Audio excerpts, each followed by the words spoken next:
The story begins with humanity on the verge of extinction due to war until a holy city appeared in the sky 216 years ago. Fairies lived there, who used magic to destroy human weapons and remained to control people. There are few people left because the world has suffered greatly due to the war, and the fairies promised peace and also helped rebuild the 13 cities. Thus, the fairies stopped the war, but in order for human civilization to continue to exist, they had to accept the condition. The news announced that rulers would soon arrive in the 13th city. The holy city often traveled from city to remind of its superiority. When the day of the visit arrived, the guy could look up into the sky and see the holy city. People knew little about its inhabitants. Since ancient times, no one had come into contact with fairies, so people did not even know what they looked like. Fairies were sacred, and going down into the cities was beneath them. The fairies had footmen, they wore red cloaks and were appointed to carry out the wishes of the rulers, and the guy saw them in the city. He was very interested in looking at them, so he froze in the passage. However,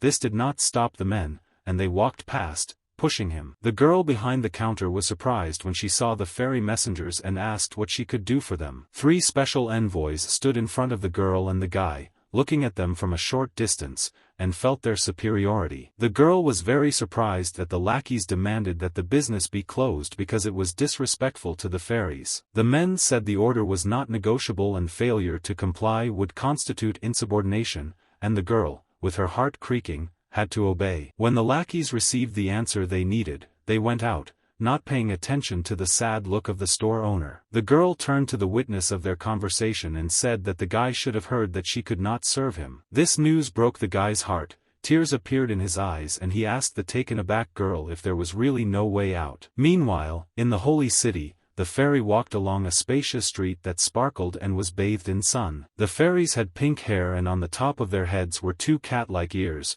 The girl looked at the magical map of the city. The owner of the business leaned closer to the guy and whispered conspiratorially that she would serve him as a regular visitor if he didn't tell anyone. The girl scattered the cards and looked down at the city, in which life was in full swing, and here at the top she was bored alone. The fairy threw off the red cloak from her shoulders and decided that she would go and look at the world of people while they were here. Soon the food was ready, and the girl placed the plate on the table in front of the guy, and he thanked her. The fairy left the holy city when she jumped down, but in flight she suddenly realized that she did not know how to land. The guy turned to the hostess and asked if she had footmen on the last visit of the fairies. The woman said they weren't there and she didn't know why they came now. The fairy girl was rapidly approaching the ground and still did not know how she could prevent her fall. Therefore, she had no other choice but to land in an unknown place. At that moment, the lights in the cafe suddenly turned off. The guy decided to start eating dinner anyway, since it was his only option for the day,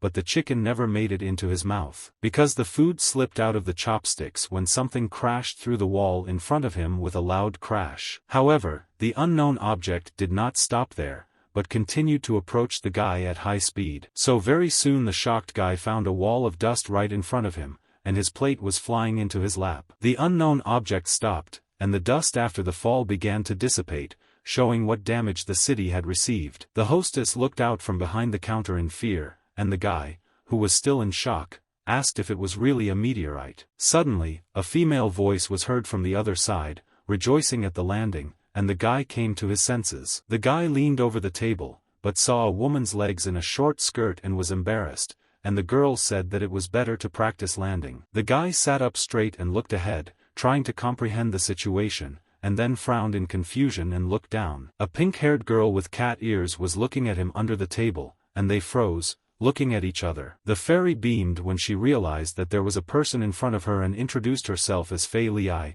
The guy was completely confused and did not understand what was happening. He asked where the girl came from and fairy, smiling contentedly, said that she had flown from the holy city. The guy looked straight at the fairies and tried to cope with the shock of realizing who was sitting in front of him. Philas perked up her ears excitedly and asked the guy his name right after introducing herself. The man continued to remain silent, so the fae crawled up to him and leaned on his legs. Such closeness was unusual for him and the guy was very embarrassed. The guy immediately jumped up from his chair and hurried to move away from the girl, who did not understand at all why he was reacting this way. Philas was upset and asked the guy why he was avoiding her if she had already introduced herself. The man was greatly surprised by the realization that the fairy in front of him was worried that he had not introduced himself. Yu Chang felt unsure and did not know how to behave in such a situation, but decided to tell the fairies his name. Philas looked like a happy cat as she smiled at the man and talked about how pleased she was to meet him. The guy didn't know what to expect from the fairies and asked if they really needed an ordinary student,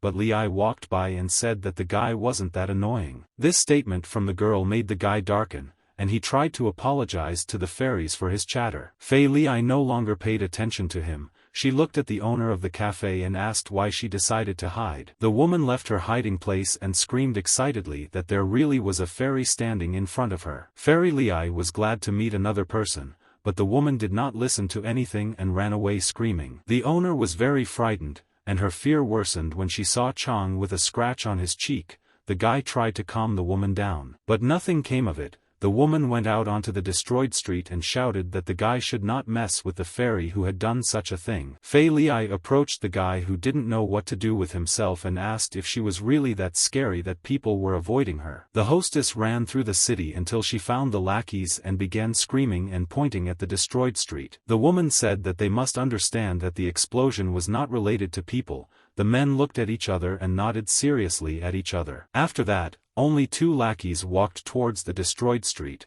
and the woman worriedly asked if they could do anything. The men's boots stepped on the destroyed ground, step by step approaching the cafe they had recently visited. The fairy told the red cloaks that they had arrived quite quickly, and the guy worriedly recognized them as the lackeys who had come earlier. Philas carefully looked at the men in front of her, and folded her arms over her chest to express her dissatisfaction. One of the red squares bowed his head slightly and greeted Her Majesty. The fairy was still unhappy and asked the messenger why he was blocking her path this time. The man gave off a gloomy aura, and he said that as her subordinate, he could not allow her contact with people, lest the secret be revealed. At this time, the blonde turned away from the couple and told the third man that a fairy had arrived in town. The oldest male fairy ambassador praised Roger for his good work and prepared to deal with the witness. The owner was intrigued by the arrival of the fairies and was sure that the guys would take responsibility for the destruction. The man listened to the woman's babble and promised her to take care of it,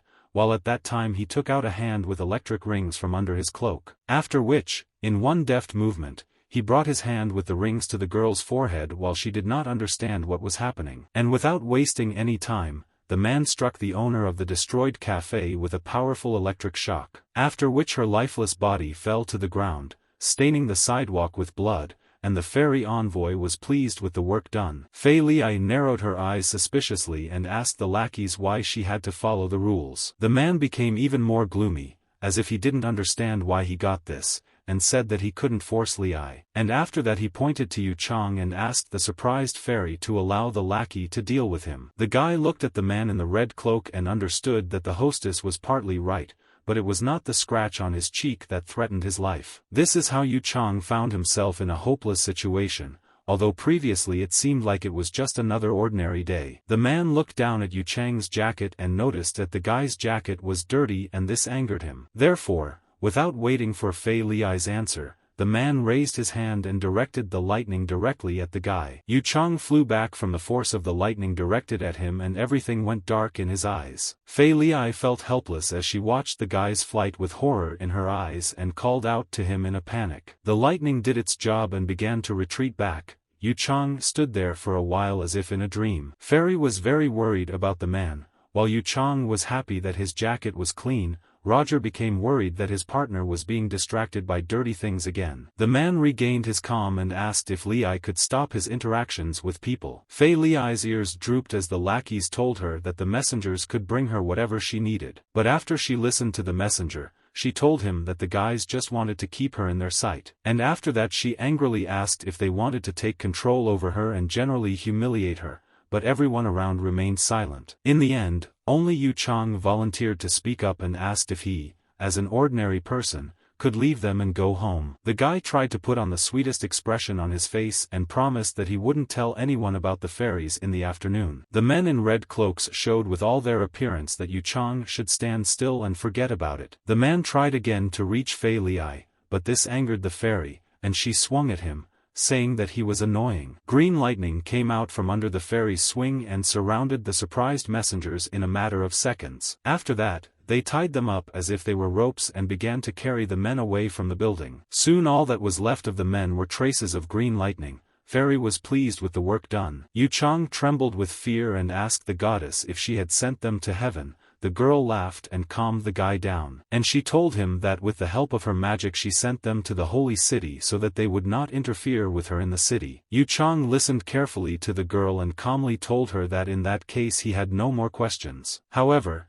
inside the guy felt extreme horror, and this was not surprising, considering that this was a fairy in front of him. He was frightened by the fact that Fei Li broke the law and, contrary to all the laws of physics, sent the lackeys flying, as in science fiction films. Now, after a personal meeting with the fairies, the guy understood his ancestors. He realized that they could not live side by side and tried to figure out how he could survive. Yu Chang felt that he had to find a way out and tried to leave under the pretext that he had to go to class. But Fei Li was not ready to say goodbye to the first person in her life and asked him not to leave and to help her. The fairy had to call Unii again, because the guy froze in place and did not answer her. Since there was no way out, Yu Chang turned around in complete despair and asked if he could refuse. Fei Li's face fell when she heard the question and asked if the guy didn't want to help her. Yu Chang felt as if he was being led into a trap because the picture of the fairy going wild after his refusal was too vivid. When the girl did not hear an answer,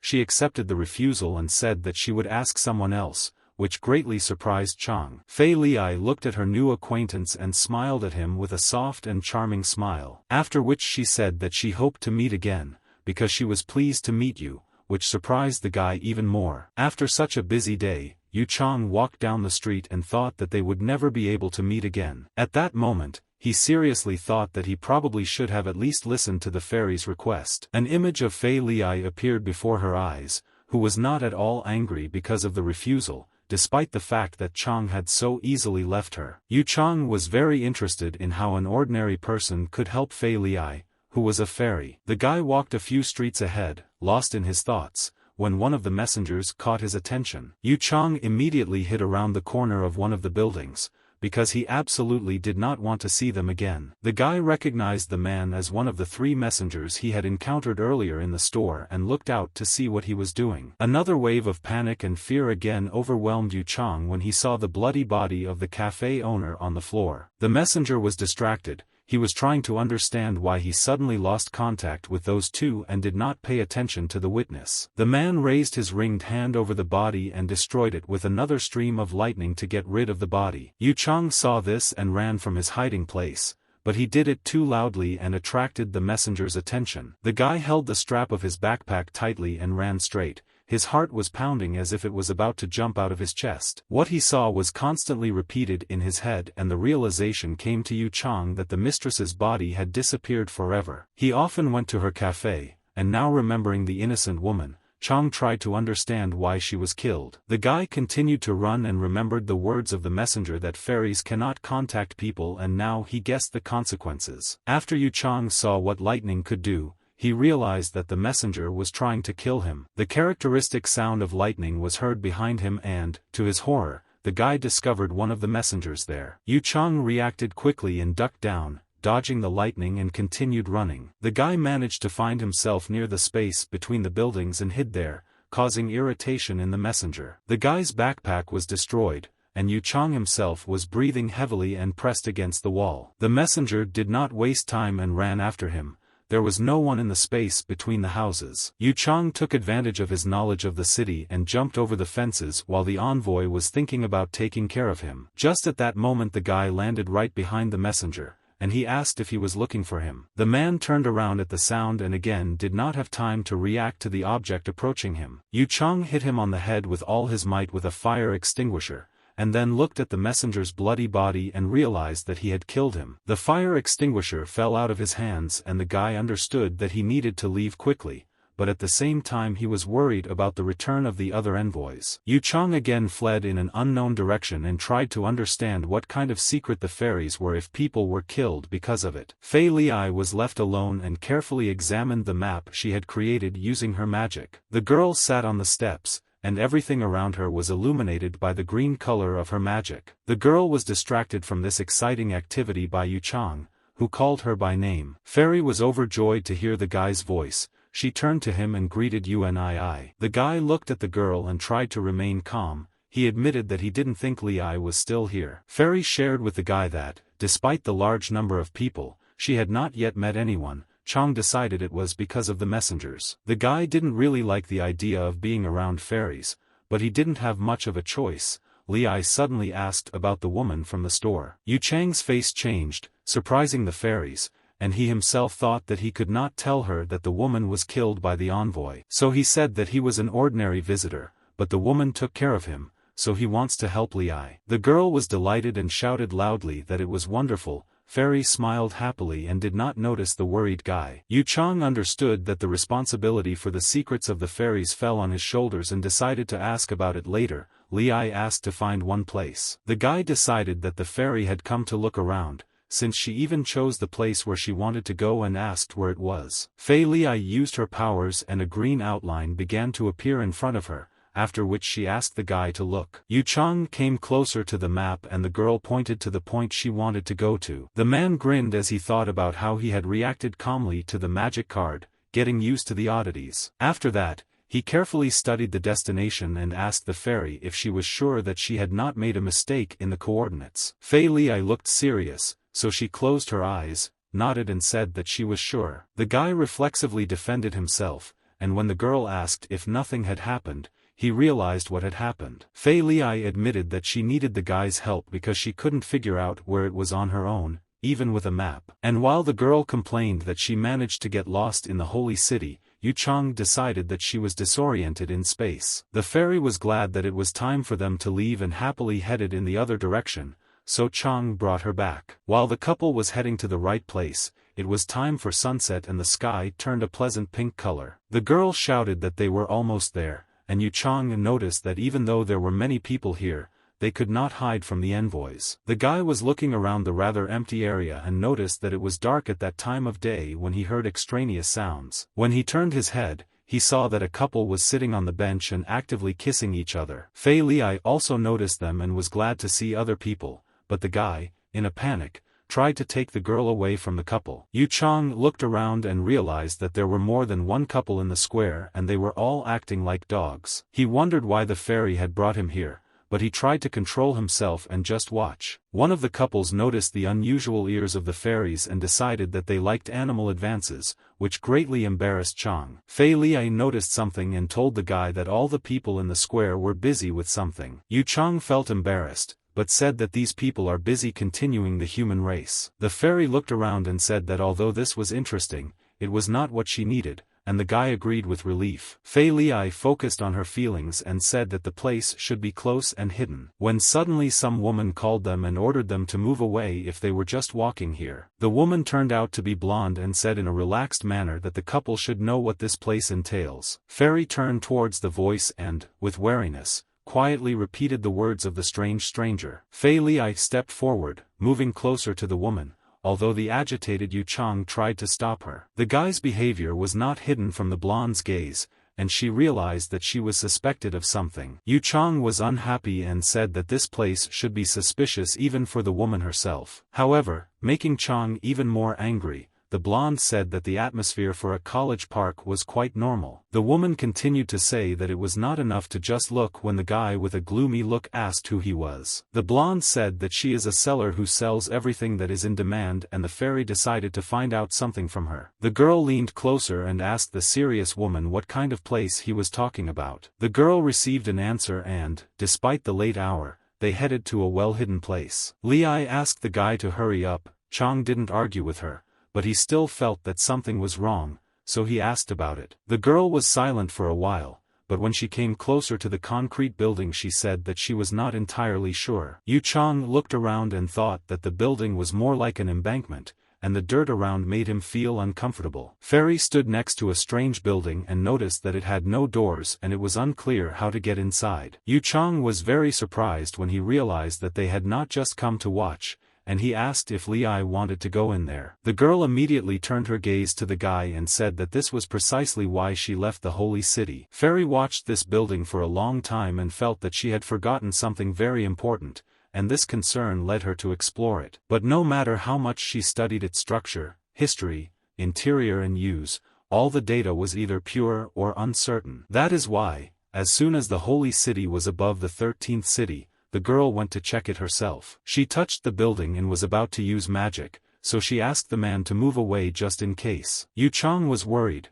but stepped aside when he heard movement and turned to the bushes and realized that they were not alone. Fei Li used magic on the building as she said. She was surrounded by her green streams and did not pay attention to the changes around her. A feeling that something was wrong came over the guy, and he screamed for Li to stop and listen to him before doing anything. But it was already too late because Fei Li's magic receded and the building began to glow. The girl was greatly surprised by this and frowned. The Fei didn't understand why her magic wasn't working as the building glowed even brighter. Yu Chang panicked and shouted at Fei Li to get away from the building as quickly as possible. Fairy heard the guy's request, but the light became brighter and the girl could not budge. Because right in front of her the building was exploding, and the bright light and the approaching explosion were engulfing the frightened girl. Everything happened very quickly and Yu Chang was pushed back, and fragments of the walls scattered in different directions. When it was all over, the frightened guy was trying to figure out what happened and whether this building was a trap for Fei Li. Yu Chang sat on his knees and looked at the fairy who was injured by the explosion.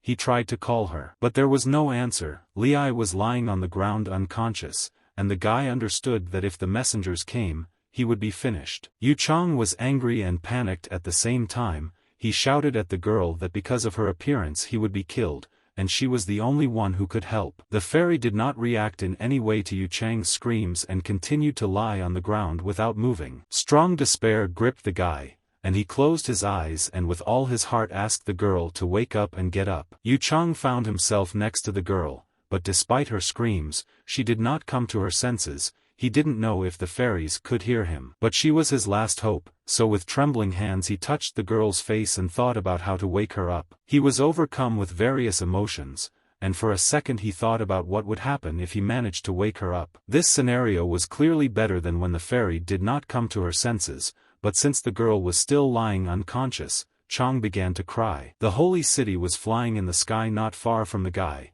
and he thought that today people were celebrating the arrival of the fairies, although not everyone was happy with their power. Today, Yu Chang went to his favorite place to eat before his afternoon classes, after which he usually went home. But his usual day did not go according to plan and now everything is completely out of control. The first impetus for change came from the messengers who showed up at his favorite cafe. And then a fairy appeared in it, which Yu Chang had never seen before, which became a turning point. The guy remembered the mistress, who ran away in fear, and reminded himself that no one had seen the fairies. He wondered if she would have survived if she had stayed with Li. Yu Chang came to the conclusion that nothing would have changed and wanted to know about everything earlier. He looked at Fei Li and tried to understand whether he was really safe next to her or whether he was just too naive. Yu Chang considered himself a failure for meeting the fairies and finding himself in this situation, because soon the envoys would come to kill him. Now being in a hopeless situation, he understood that the only clue was the words of the messenger about the secret of the fairies. The guy could not accept the reality of what was happening and covered his face with his hands.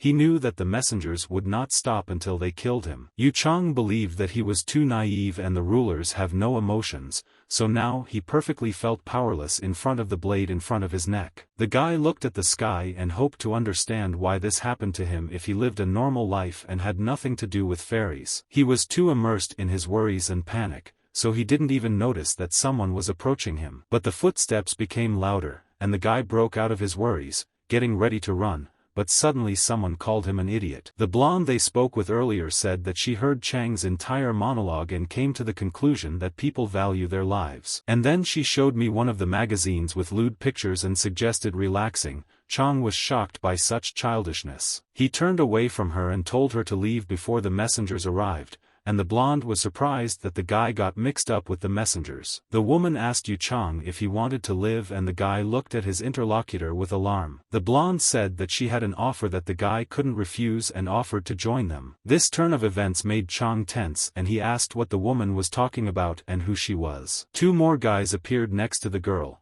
but the blonde said that he should ask who they are instead. The woman covered her face with her hand as she said that although she was sorry to interrupt the guy, she had to introduce herself.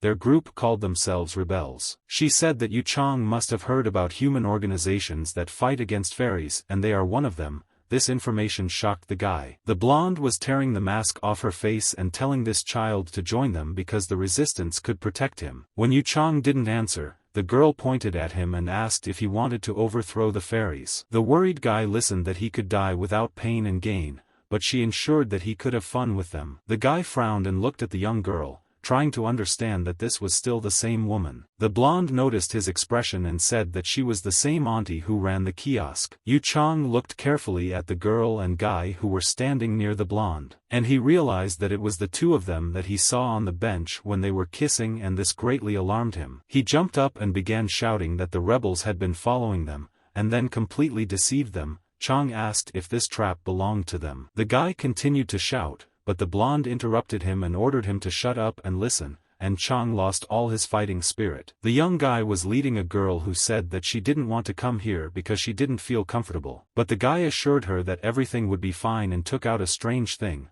making the girl tense even more. The guy told her not to worry and he just wanted to leave a little sign on the building. The girl asked what exactly he would write, and the guy admitted that he would leave a message that he would love her for the rest of his life. The sharp tip touched the concrete wall, leaving marks on it, and at that moment something went wrong. Instead of the expected inscription, light fell on the couple, and then there was a strong explosion, and magic sparkled around them. The papers related to this incident fell on the table, and it turned out that this was not the first time, and people had gone missing on another occasion. And from now on, Lu Wei, Lin Mi and Peng Qi will work on this case. The guys went to a strange place. There they began to look around, and Peng Qi noticed the absence of grass. Lin Ming ignored it and stepped on the bare ground. Lu Wei agreed with the guy, so she asked the girl to move away, and then shot at the building. It reacted to the touch of the bullet in the same way as the previous times, and Lin Mi was barely able to dodge the explosion. The blonde screamed that the girl wanted to kill her, but Lu Wei said that she was just doing a test. Afterwards they approached the building and there was no damage left. They concluded that the light protected it from damage. This explained a lot, and the group decided to return. Lin Mi was sure that this defense mechanism was controlled by fairy magic and was connected to their secret, so they were obliged to report it. Their boss listened to everything they learned and told them they couldn't make any hasty decisions, but they needed to post a hazard sign. Lin Mi was angry that the investigation was over and was convinced that the building needed to be monitored, but the boss said that they would deal with it later. The girl asked why this was so, and the boss reminded her that the holy city would soon arrive here. There were 13 cities on the continent that the fairies visited sequentially, and they came to the 7th every 6 to 12 months. The information from the surveillance station suggested that the holy city would be here in 2 days, and then they would monitor the building. The boss told Lin Mi that she was a famous rebel, so for this task she would be disguised so that no one would recognize her. When they put the mask on the girl, she shouted joyfully that she had always wanted to try it, and now she was a street bookseller. Lin Mi showed the magazines and said that she had even prepared material for disguise,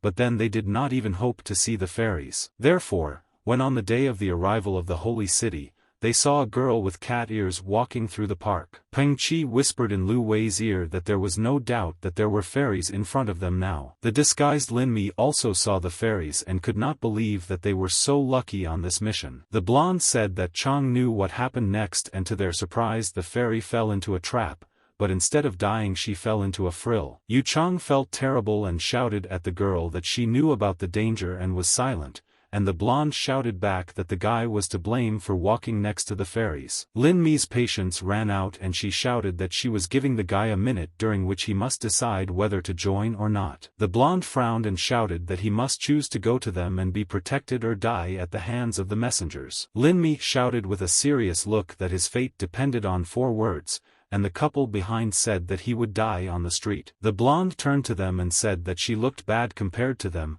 In response, Lu Wei noted that the girl never tells the truth. Lu Wei looked scary as she accused her partner of never telling the truth and not even letting them prepare for this mission. This was partly true, so Wei continued to count on the girl to say that the fairy was now in their hands. Lin Mi felt awkward and tried to divert the girl's attention, saying that it was their duty to take care of this couple. Lin Mi started screaming that she didn't understand why she had to do all this alone, and Peng Qi told Chang that this always happens. Despite this, Yu Chang the blonde was right. He needed to make a choice and he gloomily weighed all the options. Joining the rebels and getting protection sounded tempting, but the blonde didn't look reliable. In the end, the guy called the guys and said that to join them, I was worried about something. He looked at Fei Liai, who was still holding it in his hands, and asked what would happen to this fairy then. Lin Mi was distracted from the quarrel and was surprised that the guy was thinking about this at such a moment. Yu Chang himself had difficulty understanding his thoughts. Suddenly the blonde came closer and started laughing at the guy, making him angry. Lin Mi wanted to know how long he had known this fairy and whether he was ready to die for her,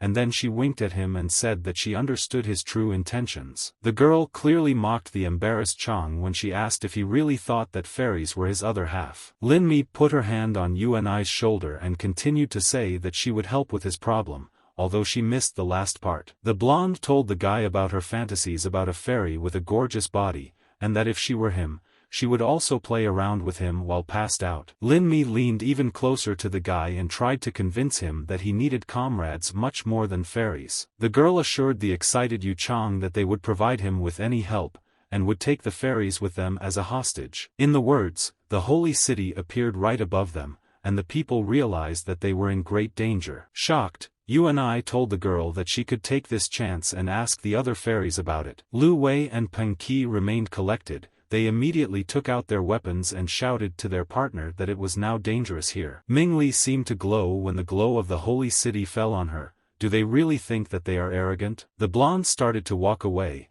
but stopped when she heard Yuan scream. The guy held Li in his arms and wanted to join the rebels. Lin Mi couldn't miss this chance and mocked the guy again, making him emotional. Yu Chang understands that now they will not be able to get inside the structure, although he had a feeling that this would catch up with him later. The defense mechanism worked so quickly that Fei Liai did not have time to react, despite the man's loud warnings. A bright light appeared in front of her eyes a second before. A huge force explosion could have hit her within a certain circle. There was no way Fei Liai could avoid this, and as soon as she fell into the trap, the information was immediately transmitted to the holy city. The top fairies felt the vibrations of the seventh city, and they realized that Fei Liai had activated the defense system. Fairy turned it back, and told one of the messengers she brought back to calm the people and bring Fei Liai. Wu Nuxi reported that Fei Liai did not like being accompanied by envoys, so they could not fully control her actions. The fairies asked the messenger where the remaining two were, and Wu Nuxi told how Roger's body was torn apart by the city's defenses. Therefore, at the moment, his body was being restored, and he could not participate in the search for the girl. Fairy asked what happened to Torres. The messenger looked away and sadly said that he could not contact him. The fairy said that Liai was nothing but trouble, but the seemingly small fairy forbade speaking badly about the girl. She believed that Liai was too young and impulsive, but quite teachable. The other fairies told her that what happened was her fault. The top fairies were sure that the girl had to be returned at any cost and at the same time stay away from populated areas. Therefore, it was decided that all the messengers that the light would reach would search for and return Fei Liai. This light penetrated the messengers' heads and demanded that all previous tasks be cancelled. Because of this light, Torres came to his senses. Envoys throughout the city received messages that the return of Fei Liai was a priority. This message was also delivered to the messenger with bright purple hair, who exhaled in a bored manner. The man turned away from the trembling man and thought that Liai was a problem child, because of which he could not finish his work properly. The messenger decided that it was not so important and with a satisfied smile asked if the guy wanted to chat. The envoy wanted to know what plans the rebels had, but the broken guy who saw the death of his comrades was not going to answer. But the messenger did not pay attention to this and said with a smile that the guy would tell him everything he wanted to know. Yu Chang looked at the gun and in the hands of his new friends asked the blonde what her partners were doing. Lin Mi quickly followed behind them, saying that this was a special occasion and if they revealed themselves, it would reduce the likelihood of trouble. The guy was not sure about this, people looked with interest at what was happening to the holy city, but one man stood out. Yu Chang looked carefully at the man's expressionless face and wondered if he was normal. But as it turned out, he didn't have much time to think because the man moved together and he sent magic from the ring at him. Yu Chang immediately realized that there was a messenger in front of him and decided that he was finished,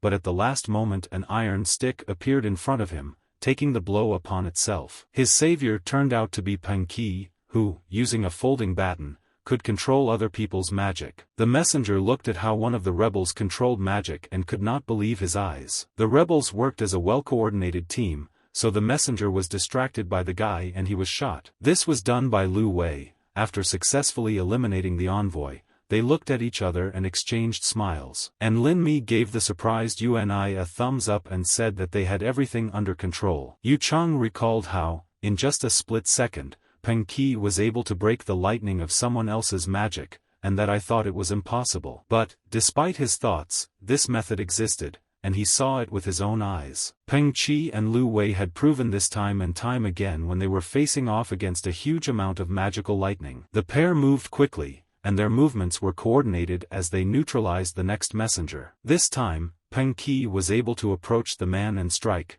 stunning the messenger. Therefore, Lu Wei took advantage of the moment and shot at the enemy, delivering a decisive blow. Thus, Yu Chang could only realize in shock that it was the couple who were ending the fight in an instant. Lin Mi looked relaxed and said with a confident smile that there was no point in running away with such people. Yu Chang had to admit that these two were indeed powerful, but he was wondering where they got their weapons from. The blonde pointed out to the guy that these weapons belonged to the rebels, and Yuni was annoyed because he had guessed it himself. Lin Mi became more serious and said that you just need to know how to use the weapon, plus, it must be isolated from them. This explanation did not satisfy the guy, and he said that lightning would destroy the weapon if it hit, so the weapon did not matter. Lin Mi became gloomy and a wicked smile appeared on her face, and she admitted that there was something else. The guy hid behind the couple and waited with interest for details, but the blonde cheerfully said that there was nothing more. Fei Li almost slipped out of her hands and Yu Chang grabbed the girl stronger,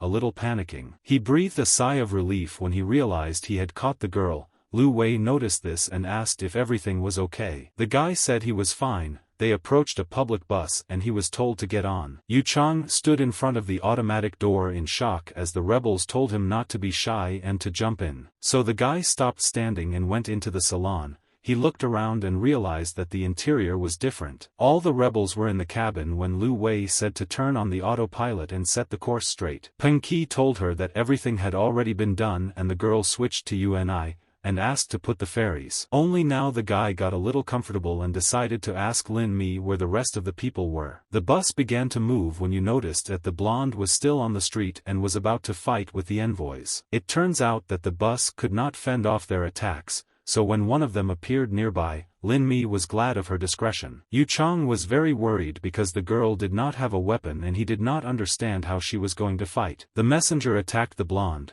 but she looked relaxed, unlike Yuni, who was very worried about her. The messenger's lightning hit the girl directly, but there was still a smile on her face. After this, the lightning of someone else's magic was reflected from her and struck the messenger, destroying him. Yu Chang watched the battle and overcame his embarrassment and called Lin Mi, handing her clothes. The blonde turned to the embarrassed guy who asked him not to hate him, and realized with horror that something was missing. The girl immediately turned around and covered her chest with her hands. She was missing outer clothing, and she was ready to burn with embarrassment. Lin Mi snatched the jacket and shouted that she hated him. Chang looked at the blonde in shock, for which he was yelled at again. The rebels began to drive away and the blonde opened one of the lockers, trying to find her clothes, when Yuni caught her attention. So she turned around and started screaming at him not to look at her breasts, then she pointed at the fairies and told him to look there. And while poor Yu Chang tried to justify himself, the remaining rebels were glad that they were able to break away from the envoys without problems. Yu Chang tried to justify himself in the eyes of others and pointed to the huge red things that attracted his attention. The blonde left the guy in disbelief when she ran away screaming about her flat chest, but Wei asked him not to touch anything here. Yuni addressed the girl respectfully, which surprised her and began to make excuses that he did not know the name, but Lu Wei decided to tell him about the crystals. It turned out that these red things were called dust crystals. Yu Chang did not believe that this was ordinary dust. Lu Wei agreed that this is not ordinary dust, but a substance that is everywhere, even in living organisms, and when the dust reacts, it becomes visible. It can take the form of light or electrical discharge. The guy realized that the girl seemed to be describing the attacks of the messenger. And Lu Wei confirmed his guess. The girl proudly said that after so much time they had a counterweight to the power of the envoys. Magic is the reaction of dust, and now Lu Wei could explain to the guy that their weapons could resist magic because they contained dust. If you look at dusty vessels, it is repelled from the outside, but inside it concentrates and interacts with the outside world. Based on this, the density of gun dust around the gun owner strongly provokes an attack, thereby protecting the owner. And when the messenger attacks, the dust dissolves into the material and is fixed inside. These opposite reactions cancel the attack and the gun remains intact. Lu Wei finished talking about the underlying theory and handed the guy a gun, saying that there was a limitation. The weapon crumbled in Yuan's hands, making the guy worry, and the girl explained that after prolonged attacks the weapon could disintegrate. Now Yuan was worried that the attacks had no effect on Lin Mi. It turned out that a body usually contains 6 or 7 units of dust, but the girl had 10 of them. Lu Wei stood in the shadows and listened gloomily as her partner explained that they did not know the reason for the difference, as well as her ability to perform magic. Yu Chang looked at the remains of the weapon and realized that although Lin Mi was special, she too could crumble from successive blows. Their discussion turned back to the dust crystals. The concentration of one of them after the break was 99. Unless you take into account that this is the maximum that instruments can measure, the rebels wanted to test their magic on that design, but Li thwarted their plans. Lu Wei was horrified when she said that they were ready for anything, even to die, and the guy should understand how unbearable it was for them. The girl pulled herself together again and returned to the topic. She asked if the guy paid attention to the messengers who were attacking. Yuan thought for a moment, and then remembered that envoys usually wore red cloaks, but these looked like ordinary people. Usually envoys are undercover and only put on cloaks when they receive an order, but this time it was not so. Lu Wei looked at the Fei's unconscious body and assumed that their goal was to take her back. The bus was approaching the bridge when the guy panicked that the army was following them, and although Lu Wei calmed him down, one of the envoys was very close. He stood and waited for the bus to come closer and then he could carry out the unexpected order and return to his business. This messenger turned out to be a man with purple hair, who had previously caught and interrogated 3 rebels. His rings released magic, and electricity sparked around the messenger. After that, the man waited until the bus was under him and directed all the lightning to one place. Lightning passed through the bridge structure and struck directly into the center of the roof of the rebel bus. Magic lightning struck the bus and its roof began to disappear. Cracks appeared from the impact site. The roof was destroyed and lightning struck the interior. Peng Qi was distracted by the loud sounds caused by the destruction and lost control. The bus crashed into a column and stopped. Therefore, the envoy could slowly walk towards him. The man used magic again and made a hole in the back of the bus, but decided that it might not be safe to enter. The envoy could not get enough of the fact that he was so smart and called the rebels. He said that they were driven into a corner and could not waste time resisting. Lin Mi made her way onto the roof with the dust crystal while the messenger asked them to come out and talk for a while. Lin Mi decided not to keep the man waiting for long, so she jumped on him, attacking from above. The dust crystal completed its task and crumbled into pieces right in Lin Mi's hands. Lu Wei was injured, and the girl could not believe that messengers had come for them and somehow tracked them. But Lin Mi felt that now was not the time to worry about it. Yu Chang was worried about Lin Mi's condition. Out of everyone, Peng Qi was seriously injured, and Lin Mi angrily said that she would take the messenger and they should flee. Lu Wei held the wound on her hand and asked what the girl was going to do, and Lin Mi took the only remaining dust crystal. The girl asked the blonde not to do this, because these crystals had already been used and they could fall apart at any moment. At this moment, there was a noise and the back wall was destroyed, and Lu Wei's words about the danger were not important. Lin Mi said through gritted teeth that they don't have time to come up with a plan, so at least for one moment she must become as strong as the messenger. That is why now the girl sent a dust crystal directly to the head of the messenger, because of which they suffered. The tip of the crystal touched someone else's cap and Lin Mi didn't doubt her actions for a second. The cap was destroyed by the magic of the crystal, but the messenger himself managed to dodge the red lightning. The man breathed a sigh of relief and admitted that the girl almost hit him, but Ding Mi was upset because of her mistake. The girl jumped off the bus, and the messenger expressed to her his sadness over the loss of his favorite hat. The man shouted something about compensation, but the blonde became furious when he worried about the hat after harming her comrades. Only now the messenger noticed a strange red thing in the blonde's hand and was delighted when he realized that it was magic. The messenger admitted that he had heard about the use of secret magic, but had never seen it. The man asked if the girl was going to overthrow the fairies. This assumption brought the messenger back into a serious mood and he shouted for the girl to stop dreaming. Lightning flashed around the man and he complained about how troublesome it was to kill the rebels, after which he promised to show her real magic. At that moment, a car passed behind him, and the red raincoat got caught on the car. The man did not immediately understand what was happening and was very surprised when he began to be pulled behind the car. The messenger tried to run away from the car in the other direction and unhook his raincoat, but he failed. The man fell on his back and was dragged along the road after her. Lin Mi watched him scream. When the screams died down, Yu Chang finally decided to look out of the bus and asked what happened to the messenger. Lin Mi looked tired and answered the guy that she didn't understand which messenger he was talking about. Lin Mi was very upset by the outcome of the battle and pretended that she did not understand which messenger he was talking about. Yu Chang was surprised and without noticing the girl's gloomy mood, he talked about how she fought him with the help of a crystal. At this moment, Lin Mi realized that the crystal was still in her hand and accidentally squeezed it. The last dust crystal broke into small pieces, causing the girl to look at her hand with concern. She had a feeling that his hand would also fall into small pieces. Yu called out to the blonde in concern. Lin Mi was in pain, and she realized that the dust from the crystal, along with the fragments, had penetrated her body. But the blonde didn't want to tell the guy about it, so she pretended that everything was fine, calming the guy down. Yu Chang held 2 more crystals in his hands and said that he could help her if he used them. Lin Mi upset the guy by saying that not all people can use crystals, so he would be useless. The guy frowned and asked if it would cause harm, but the girl decided not to pursue the topic simply because the risks were too great. But the girl could not extend her right hand, because of the destroyed crystal. She couldn't feel it. Yu Chang noticed this and realized that something was wrong. A beam of lightning appeared next to them again,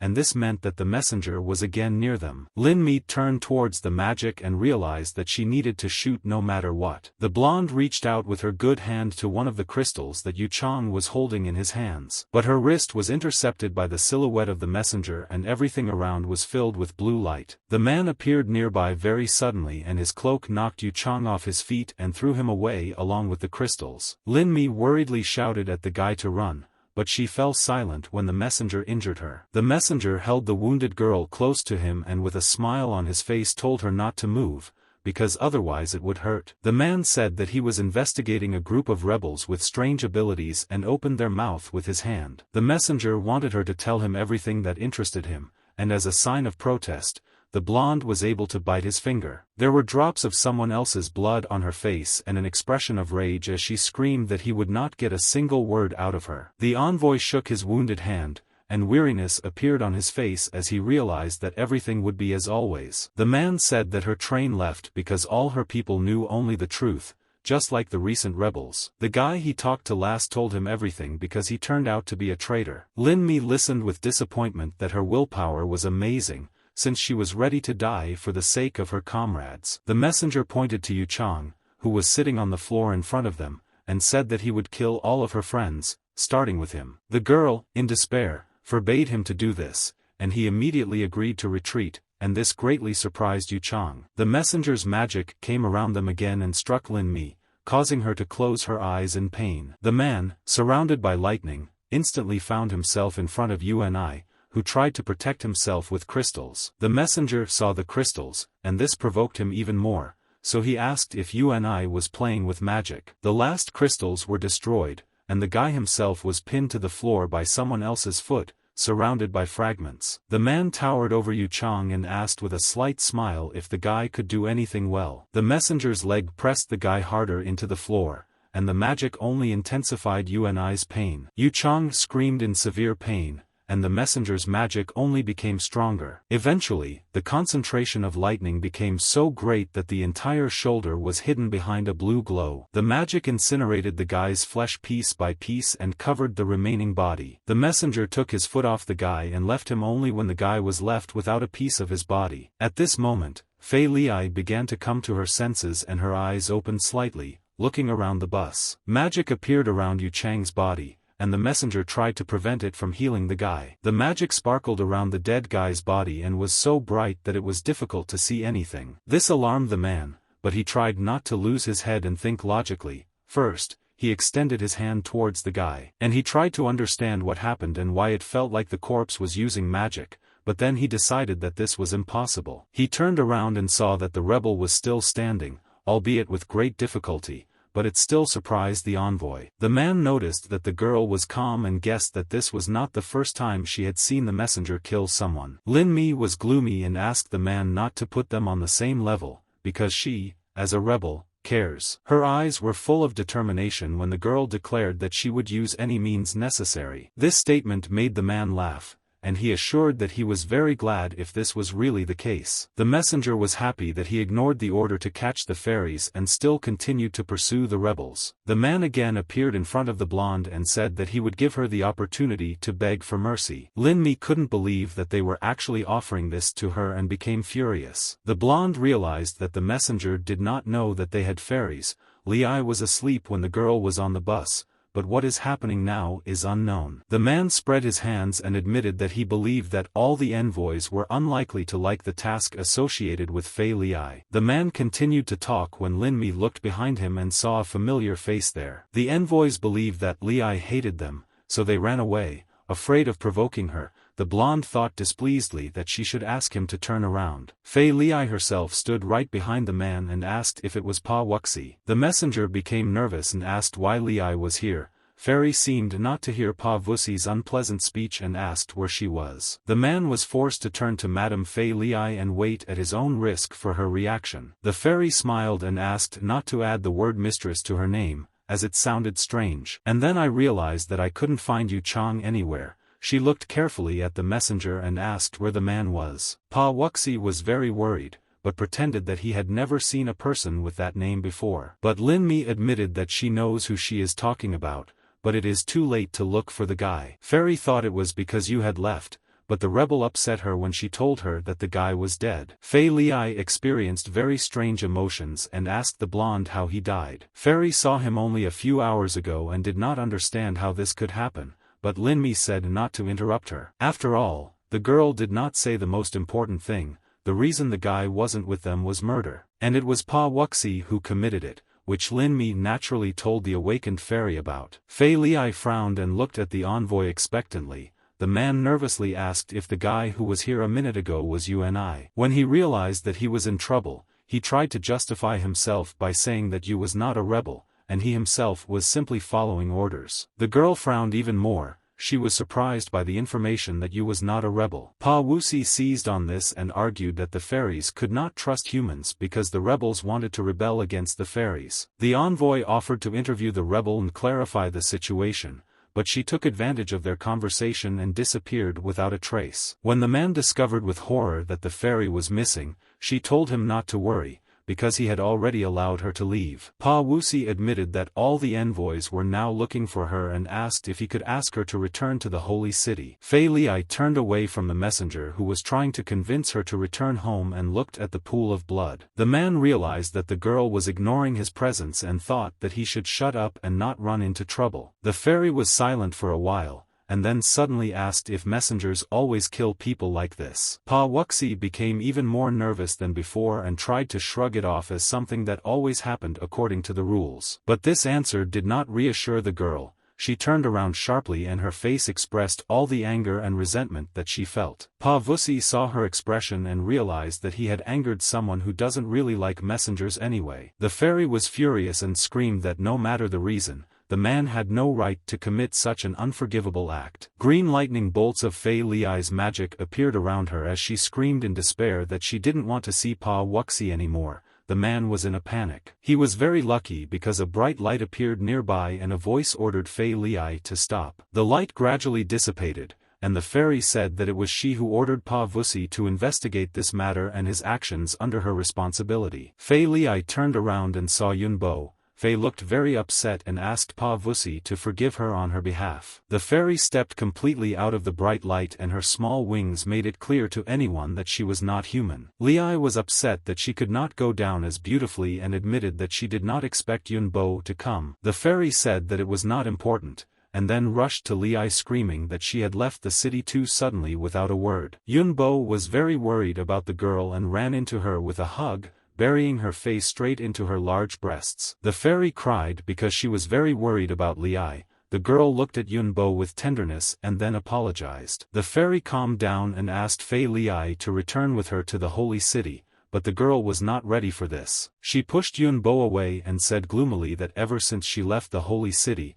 the envoys had been bothering her. Liai wondered why. Yunbo awkwardly looked away and apologized. Fairy said that she knows very well how much Liai does. From the behavior of the fairies, the girl realized that this was the decision of the majority, and came to terms with the fact that she was hated in the holy city. Fei Liai looked at the world around her and said that she had no intention of returning to the holy city and was thinking of staying in the human one. Yunbo had previously tried to convince Liai that she was not hated, but she was very scared when she heard that the girl wanted to stay. She started yelling at Liai in hope that the fairy wasn't serious. Pa Wusi chose not to interfere and stood on the sidelines. The blood on the messenger's cloak began to separate from the fabric, and then flew away in an unknown direction. Yunbo frowned and started shouting that the girl was not serious about wanting to stay in the human city. The Fae tried to convince Liai that they just didn't want her to have contact with people, and without it she could do whatever she wanted. Yunbo believed that Liai should not tell people what she does or hide her name and appearance anyway. This surprised the girl, but Yunbo said that this is the main teaching of the fairies and for 200 years they have kept their secret. Fei Liai only now realized what secret the envoys were talking about, and found it annoying. Yunbo became angry and began to scold Fei Liai for her behavior, and asked her not to neglect their teachings. The girl reluctantly admitted her guilt, and was satisfied that this time she was at least given a reason why she should keep everything a secret. Yunbo was not happy about their conversation. Fei Liai was young and categorically refused to accept that older fairies knew the human race better. Afterwards, Yunbo said that they could teach people a lesson, but they themselves had not fully mastered the practices. Liai did not listen to her mentor very carefully, until Yunbo said that it was not enough to just let Liai stay here and it would be better to let her interact with people. In the end, Yunbo decided not to restrict the young fairy and allow the girl to understand the human race on her own. Fei Liai smiled at her mentor with the sweetest smile and promised her that she would definitely try to do this. Yunbo raised her small hand and magic sparkled around her again. The girl had to return to the holy city. A whirlwind of magic formed under Yunbo's feet, and she told Fei Liai that they were leaving the city tomorrow and if she did not return, then all the fairies had made Yunbo's decisions. But Liai had to understand that if she was allowed to stay, the holy city would leave this place and she would have no way back. Yunbo thought about the envoys and promised to cancel the order as soon as she could, but asked to treat them politely. Fei Liai thought about her mentor's words and weighed whether she could behave appropriately with the envoys. The girl decided that in order to stay in the 7th city she could do this, but Yunbo was still worried. Yunbo remembered Pa Wuxi, who was next to them, and suggested that they stay together. Fei Liai said that she did not want an old messenger like Pa Wuxi and the mentor agreed with her, breaking the man's heart. This statement from the fairies made Pa Wuxi sit on the ground and feel an overwhelming sadness. Liai believed that it would be better if the envoys minded their own business and investigated the rebels. Yunbo asked Liai to stay away from the rebels since no matter the reason, they were traitors. The fairies only had to look at them to kill them.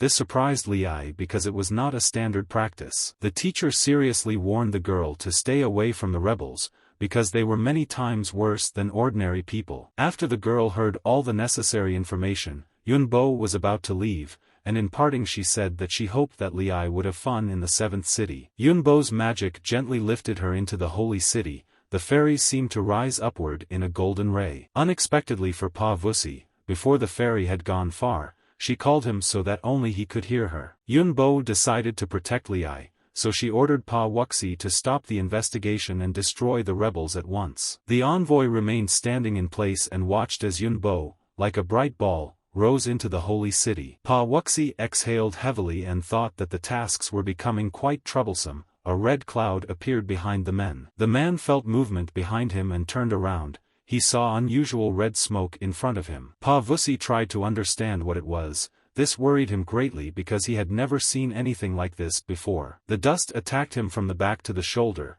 causing Pa Wuxi to begin to fall forward. The messenger immediately began to use magic to try and attack back. But there was no one next to him, and this greatly shocked the man, especially when blood flowed from the wound. Philas turned towards the messenger, but he lied to her that he was simply bitten by an insect. The red silhouette laughed at the comparison and decided that this time it would sting Pa Wuxi. Philas saw that the messenger was surrounded by a huge cloud of red dust, and could not understand what was happening. Her eyes were filled with horror as she began to realize that the man was in big trouble. Because among the dust a huge number of blades appeared, which hung over Pa Wuxi. The next moment, all these blades stuck into the messenger's back, and he fell to his knees. The red anther grew larger, and now it was even around Philas, who had never seen such a thing before. Pa Wuxi was badly injured due to the blows he received and couldn't stop coughing. Then he saw dust gathering into Yunai's silhouette. He raised his hand and the dust around began to transform into a blade, and the guy said that he would not allow him to resist. Therefore, the next moment, for more sharp blades stuck into different parts of the messenger's body. A sharp pain immediately shot through every part of Pa Wuxi's body, and he fell to the ground with a loud thud. Philas had previously silently watched this from the side, but now she decided to intervene and shouted for the creature to stop. The fairy came closer, and now she could see the face of this creature, and then she realized who was in front of her. Yu Chang rode over the messenger and admitted that although he could play with him some more, he couldn't keep her waiting. Yunai told the man that he, as his gray-haired mistress, would use all the skills he possessed. Pa Wuxi could barely speak, but he called the creature in front of him a cut-up nonentity and asked what he was. The creature admitted that he was no longer Yu Chang. He had always been with him, but now that the messenger had killed the guy, he had the opportunity to appear. The blades clamped a vice around Pa Wuxi's neck while the creature said that he knew that the messengers could not die, so he would return for revenge. The creature's hands were on either side of the guy's head and small blades began to appear near the tips of his fingers. The silhouette of Yu Chang said goodbye to the messenger, and then mercilessly threw blades into his ears. Pa Wuxi's body fell limply down, and for a while the fairy envoy was killed. The red dust had the appearance of Yu Chang only in the upper half of the body, and the guy looked at the murdered man indifferently. Philas couldn't believe her eyes, but she still decided to ask the emotionless guy if he was Yunai. Yu Chang looked at the fairies carefully and admitted to make sure that she had already forgotten this name. This assumption greatly surprised the girl, and the very next moment the silhouette disappeared again into red dust. And the next moment, he appeared right in front of Philas. The guy smiled and said that he was very glad to finally see the girl again. Philas still didn't fully understand what was happening and was surprised that Yunai was really happy with her. Yu Chang continued to smile. A blush appeared on his cheeks when he said that despite how much time had passed, the girl remained just as cute. Philas did not expect to hear such words addressed to herself, especially from Yu Chang. But despite this, she was very pleased to hear this, and since she was not sure how to react, she decided to thank the guy. But his words that a lot of time had passed made her think. However, the guy walked through her and offered to leave. He would be very close to the fairy's face, enjoying her embarrassment, and he said that he would go anywhere with her. Philas felt that something was wrong. Besides, the red dust that the guy himself was with was still flying around them, and she decided to ask who he was. Yu Chang immediately became upset and asked the girl if he was really that scary. Philas did not want to upset her friend, so she began to actively deny this fact, and she herself thought that maybe she was mistaken in her observations. Yu Chang began to smile again when he heard that the fairy was not afraid of him, although she was still tormented by the question of who he was. Yu Chang opened his eyes and saw a silhouette that was very similar to him.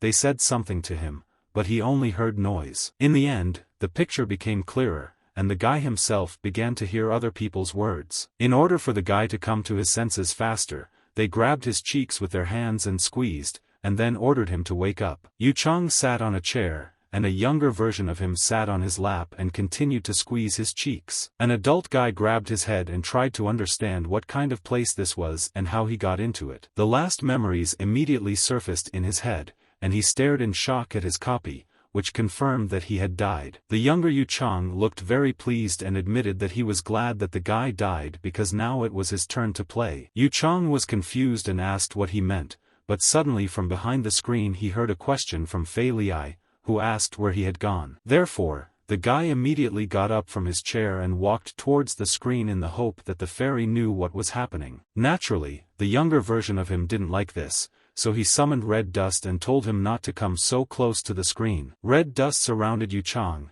and the guy looked at the strange substance that surrounded him. Then the red dust tied Uni, stronger than any ropes, and sent the guy onto a chair. He didn't understand why they were treating him this way. He wanted to ask about this, but they didn't let him finish. Red dust hit him in the face, and the boy ordered him to behave. This treatment caused Yune to fly into a rage, but the boy explained to him that the body had already disintegrated and now he was just consciousness. Uni did not understand how it was possible for consciousness to exist without a body, and the boy said that this was the space that his consciousness created. Behind the screen, a blurry Fei Liai could be seen communicating with the messenger, and the boy sadly called Feilu. The guys saw the girl turn around, and then heard her declare that, regardless of the reason, killing a person is unforgivable. Such a statement from the mouth of the fairies made the boy think that the girl had become crazy. The guy started laughing, and then looked at the previous owner of the body and shouted that the girl was crazy because of such garbage. In a rage, the guy beat Uni with dust and shouted at him to find out why the girl remembers him. The boy was very angry when the guy did not react as planned, but Uni was sure that it was all just a dream. He turned away and said that there was no other way he could talk to the younger versions of himself. The boy was very surprised when he heard that he was simply called the younger version of Yu Chang. And then he fell into a rage again, grabbed Uni by the collar of his sweater and shouted that this was not a joke. The boy was terribly angry and was against being put on the same level as a person like Yu Chang, and also promised that he would destroy him if he was careless. His anger grew stronger. He continued to beat Uni, while shouting that after death he would not be able to do anything to him. The boys were completely overcome by rage, and he promised Uni that he would do everything to ensure that he remained in this trap forever. The guy turned away and calmly reminded himself that now his opponent had no body, and he himself would finally be able to live. The boy reminded himself that he would be able to see Fei Liai again. She was very important to him. Therefore, he tied Yu Chang tighter and said with sadness in his voice that he would never be able to understand the value of a girl. The guy touched the screen, the tips of his fingers passed through it.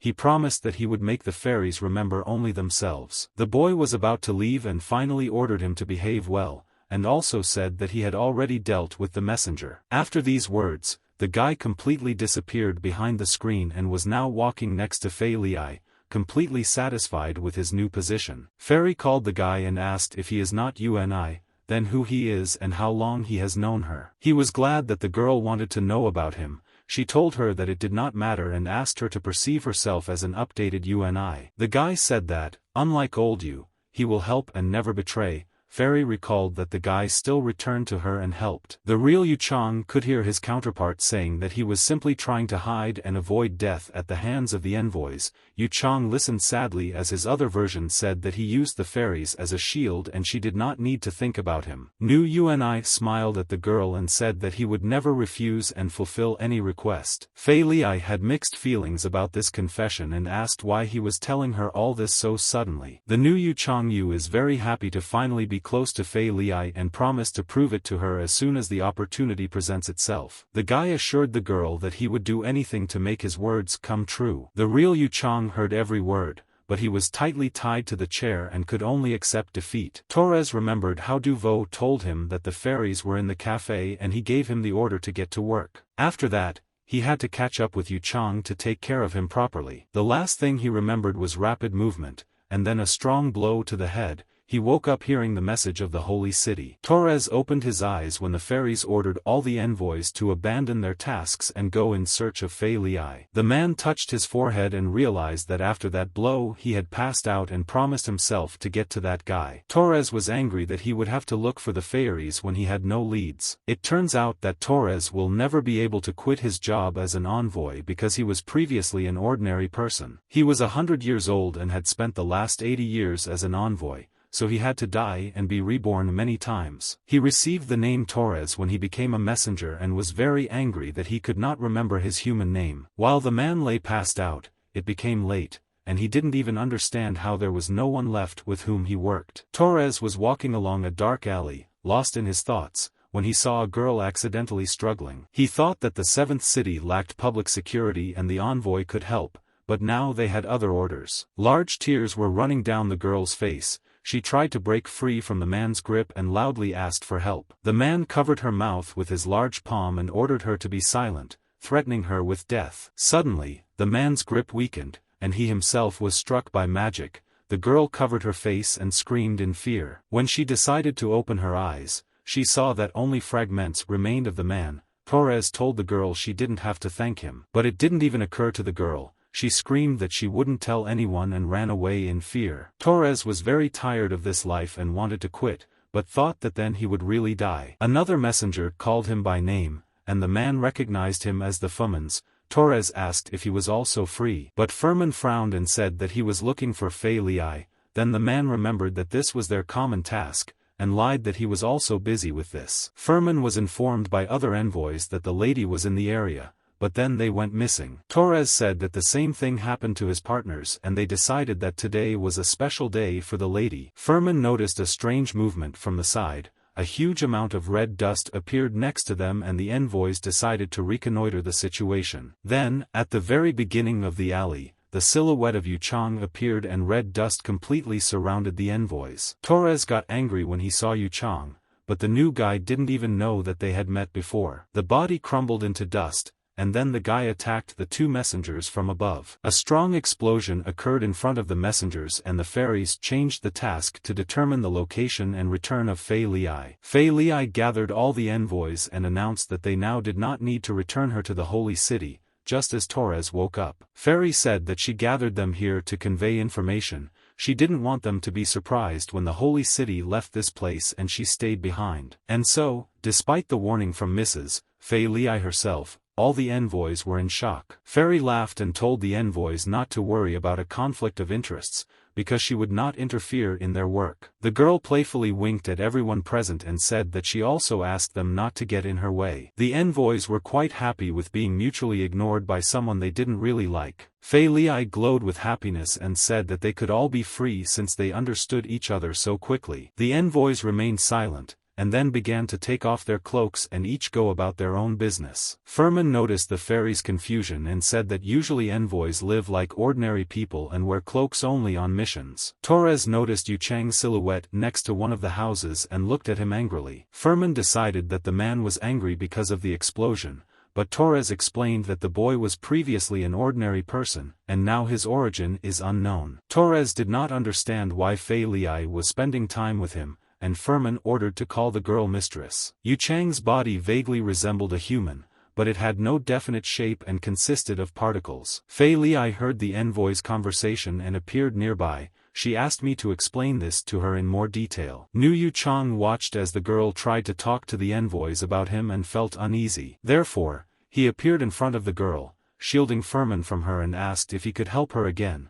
But Li thanked him and said that he did not need to be so careful. Yu Chang convinced Philas that she was more important, but Torres laughed at the fact that the guy didn't even have a lower body. These words angered two people present at once, and Furman, along with the new Yu Chang, could not believe their ears. They simultaneously attacked Torres with their magic, and he had to quickly defend himself. Li listened in confusion to the boys swearing. Furman, who should be on the side of the messenger, turns out to be outraged that his statement was heard by the fairies. Philas realized that they themselves would not calm down. using her magic she ordered them to stop and shouted that there was no need to fight. Torres and Yu Chang continued to glare at each other as Li ordered them to go to their corners. Fairy turned to Furman and asked him to continue the story that the guy's body was made of particles. The messenger admitted that this was just his guess, but perhaps it was due to the dust in the crystal. This creature's body was made of magic, and based on its nature, it was probably some kind of dust reaction. Furman said the guy is like a flame because you can't touch him and you can only watch. Fairy realized that the guy did not have a real body,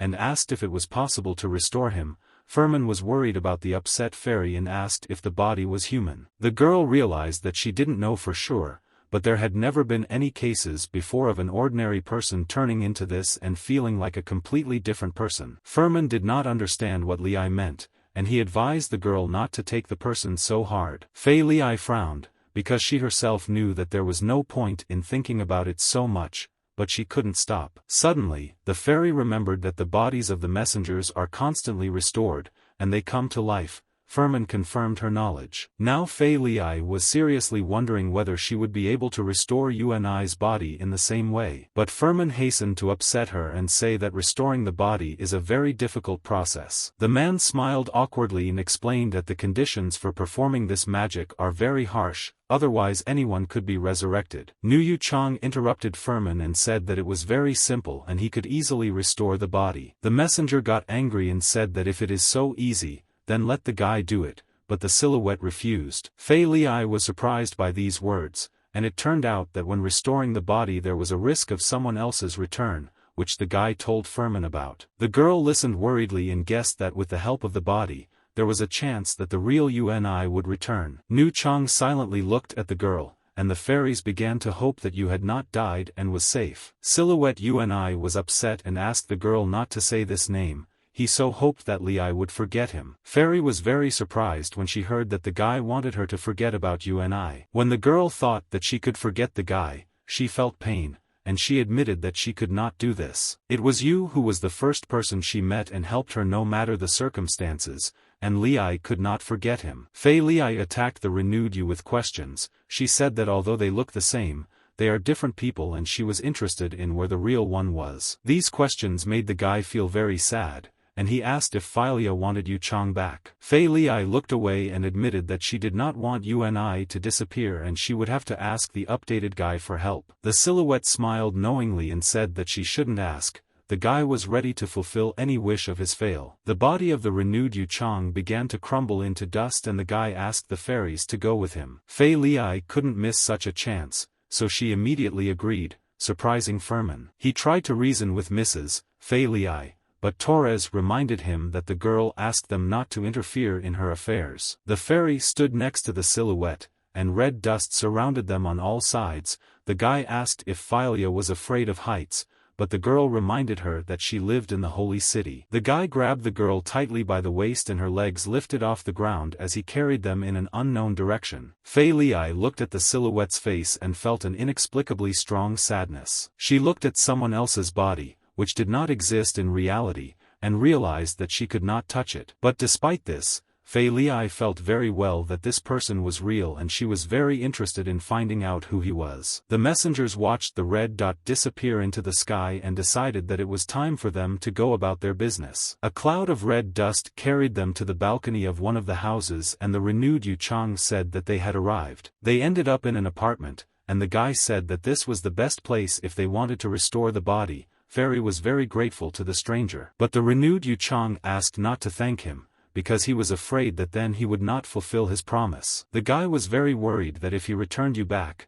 he would no longer be able to see Philia. Fei Li smiled at him and doubted that this was possible, because she would stay here no matter the circumstances. However, it turned out that this was not what the guy meant. The silhouette said that the fairy must resurrect her memory if she wants to understand. The fairy was in shock, and the silhouette smiled slightly as he said that he was sorry that they met under such circumstances, but he hoped that the girl would achieve her goal. Fei Li's memory recalled someone else's words that a lot of time had passed, and she demanded that the creature tell her its name. Now that the silhouette was about to disappear, it admitted that its name was Philas, and the girl froze in place. The guy began to crumble into fine red dust, and Fei Li tried to stop him. She failed to do this, and the red dust blinded the girl, and the thought that Philas was gone evoked different emotions. She slid down the wall to the floor and tried to accept that they had known each other before, and the fact that Lei did not remember him broke her heart. The fairy curled up into a ball, surrounded by red dust, unable to hold back the tears that rolled down her cheeks. Philas's body was dissolving into red dust, and he realized that he was unlikely to see Lei again. Philas appeared in the space of Yu Chang's consciousness and sent the surprised guy into reality. Yu Chang could not believe that he would have to go through this again, but the red dust pushed him and did not allow him to resist. Yu felt as if he was under a layer of water, and with every second he was lifted higher and higher. The air in Yu Chang's lungs began to run out and he felt fear and quickly headed towards the air. The guy stood up sharply and began to breathe quickly. It turned out that he had been in the bathroom all this time. The sensations were very strange and Yu Chang looked carefully at his whole hand and tried to realize that he had returned to life. The next moment the guy realized that he was sitting completely naked and in icy water. The fairy heard movement and called out to Yu. Yu Chang looked to the side and met Lei's gaze. Both froze and did not know what they should say to each other. The girl looked expectantly at the man, but Yu Chang suddenly realized the situation they were in. The guy tried to move away from the girl, but his foot slipped in the water. Yu lost his balance and fell completely into the bathtub. The fairy was doused with water, and the guy apologized and asked her to leave. Yu Chang left the bathroom and decided that the first thing he needed to do was get dressed. His hair was still wet, and there was a towel hanging on his head, and the guy himself was thinking about how lucky he was to show up at home. The fairy watched him carefully. The guy felt her gaze on him and realized that the girl was watching him and waiting for him to get dressed. Yu Chang became very embarrassed and, hiding behind his hands, asked the girl to stop looking at him so carefully. The fairy's hair was also wet from the incident in the bathroom, and she was upset that the guy didn't want her attention. Yu Chang calmed down a little and asked if the girl wanted to wash her hair. He promised to lend her a towel. Therefore, I found a small yellow towel in the closet and handed it to the surprised girl. The guy smiled and told Lei that the towel was new and she could go wash since the bathroom was already clean. Fairy decided that it would be easier to dry her hair and began her struggle with the towel. Soon she managed to attach it to her head, and she delightedly presented her creation to the guy who doubted the correctness of such a decision. Lei began to look at the guy again and admitted that she noticed that Philas and Yu Chang looked the same. Yu was surprised by the fact that in reality Philas looked exactly like him. He thought about it and decided that the guy adjusted his appearance to make it easier to communicate with Lei. Fairy asked if the guy knew someone with that name before, and it turned out that he could not find out about him. Yu Chang heard the guy introduce himself. In that strange place where he was, he could hear all their conversations. Fairy began to wonder what this space associated with consciousness was, but Yu Chang had never heard of anything like this before. The guy said that after his death he ended up in that strange place and their personalities were able to completely separate. Yu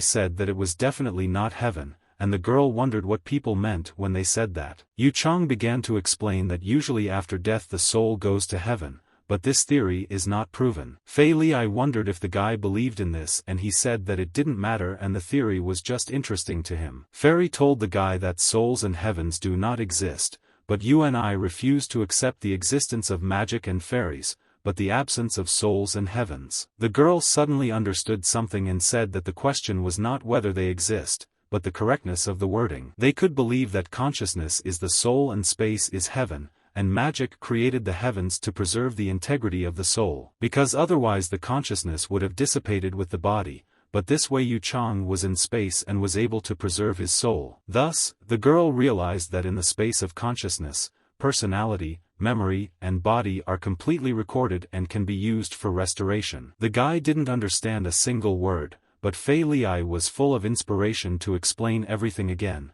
but this time in a more accessible way. Then he said that his soul was definitely dismantled in heaven by Philas. While the girl was talking about this, she had to stop and sneeze. Yu Chang said that it would be logical if Philas wanted to save him, but he was a very unpleasant creature. Philas threatened to destroy Yu Chang forever and left him tied up in space, but this did not explain to the fairies why he returned the guy. Therefore, Yu admitted that he only did this because of Philas' request and apparently they knew each other before. Unfortunately, did not remember anything about Philas and said that her memory was very unreliable when it came to such things. Philas lowered her gaze to the floor and admitted that she came to the human city to bring back her memories, but nothing happened. Yu Chang could see from the girl's state that she was very upset, but it was still hard to hold back laughter at the sight of her in a towel. Fairy admitted that she would like to talk with Philas longer, but he did not give her such a chance and disappeared. Yu Chang listened to the girl carefully and said that the guy did not disappear because he saw him in spatial consciousness. You and I also talked about how furious Philas was when he mistook him for his younger version. Fei Li listened with interest and decided that in that space the guy saw the real Philas, but she did not understand why he mistook him for himself. Yu Chang went to the closet and took out a tablet to show the girl a photo of himself when he was younger. The guy quickly found a suitable photo and handed the tablet to the fairy so that she could see Philas's appearance. The guy admitted that when he looked at Philas,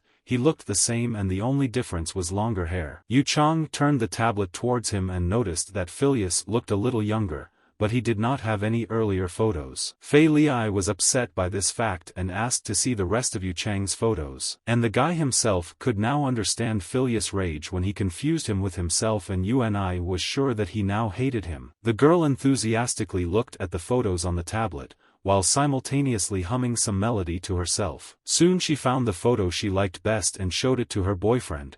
On it he was in the image of Elsa and was indignant that the fairy was looking at all the photographs. Uni took away his tablet, and the girl returned to thinking about why Philas could not restore his body. The guy was amazed when he realized that Fei Li was actually very attentive and was just having fun all this time. Fairy recalled that they were unable to get inside and explore the structure, but Philas most likely could have done it. The girl said that they had new leads, and this greatly surprised the guy, because earlier the fairy had been serious, but had found nothing. Fei Li laughed before jumping up from her seat, and even though she didn't have a plan yet, she decided that she should be ready to make a decision. Yu Chang told the girl that while she was in the human city, it would be better if she kept her identity a secret. The guy repeated Yunbo's words exactly, and the fairy reassured him by telling him that she could change her appearance as needed. Fei Li took off the towel from her head, and her hairstyle resembled the mane of a lion, and the girl herself did not understand what happened. Yu Chang took out a hairdryer, sat the girl down on a chair and began to make her hair look normal. Fairy's fluffy ears tilted in different directions depending on where the hairdryer was blowing. The guy thought it was funny how the ears on the girl's head moved depending on the wind currents. But the fairy herself did not know how to feel about the new sensations for herself and sat immersed in her thoughts. Yu Chang wanted to dry the hair behind his ears well,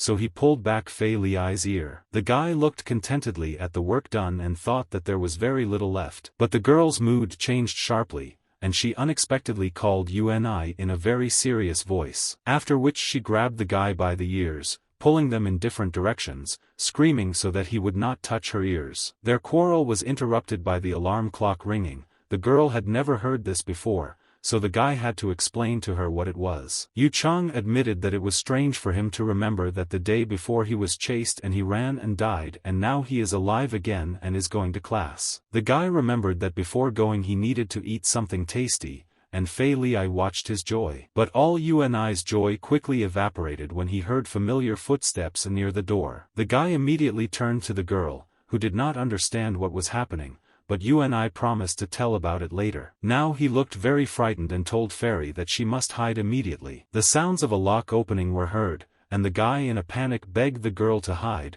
not paying attention to her questions that this house belonged to him. The door to the apartment opened and they had less and less time to hide the girl. The man who went inside decided that Yu was not at home, because the house was locked from the outside. Yu Chang shouted that it was too late and they were gone, but Fei Li asked to be given the opportunity to deal with the situation. The guy tried to stop her, but the green ball of fairy magic was already heading towards the uninvited guest. Fei Li's green lightning struck the man and he fell to the floor with a crash. Yu Chang could not believe that all this was happening and screamed in horror that everything was bad. Then he ran up to the man and saw that he was lying unconscious. The guy panicked and didn't understand why he came. Fairy was laughing loudly at this time and was glad that she had sorted out the problem, but for some reason the guy was not happy with her. The girl noticed this and asked why he was nervous if the man was dangerous, and Yu Chang shouted that she had misunderstood everything. It turned out that the man who now lies unconscious in Yu Chang's house was his father. Fei Li heard that she had knocked out her friend's father and felt embarrassed. The hospital building was very busy and two men were walking along the corridor,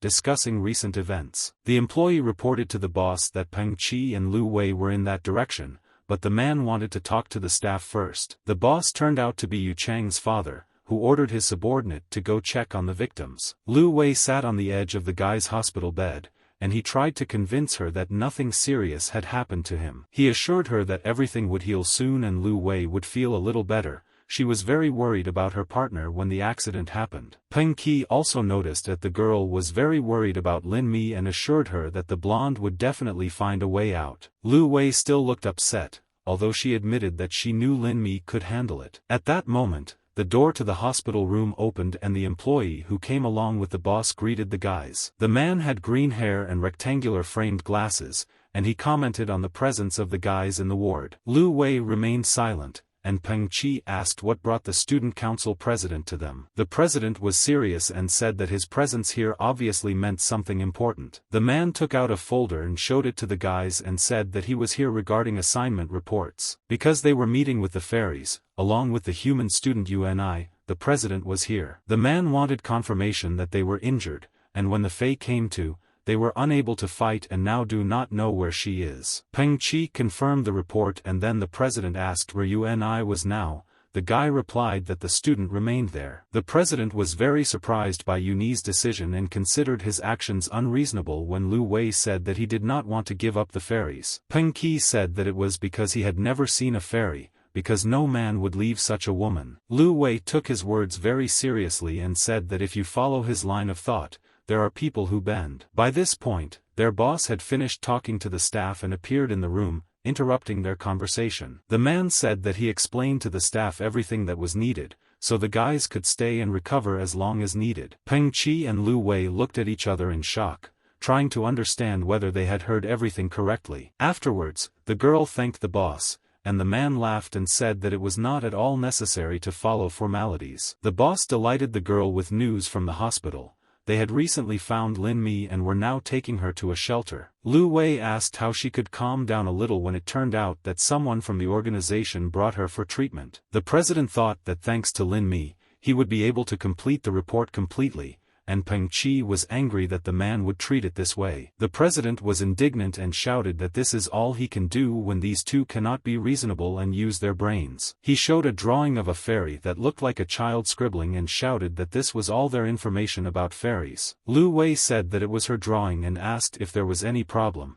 There was also a drawing of UNI drawn by Qi, which was no better at all. The guys started arguing about whose drawing was better and got into a serious argument, trying to figure out which of them was better. They decided that the president could help them with this and asked him a question, but the blind dog turned out to be the winner. Therefore, they decided to address this question to the main one and seriously expected an answer from him. Yu Chang's father did not want to participate in this argument and said that all their art made him happy. A car drove up to the hospital and Lin Mi got out.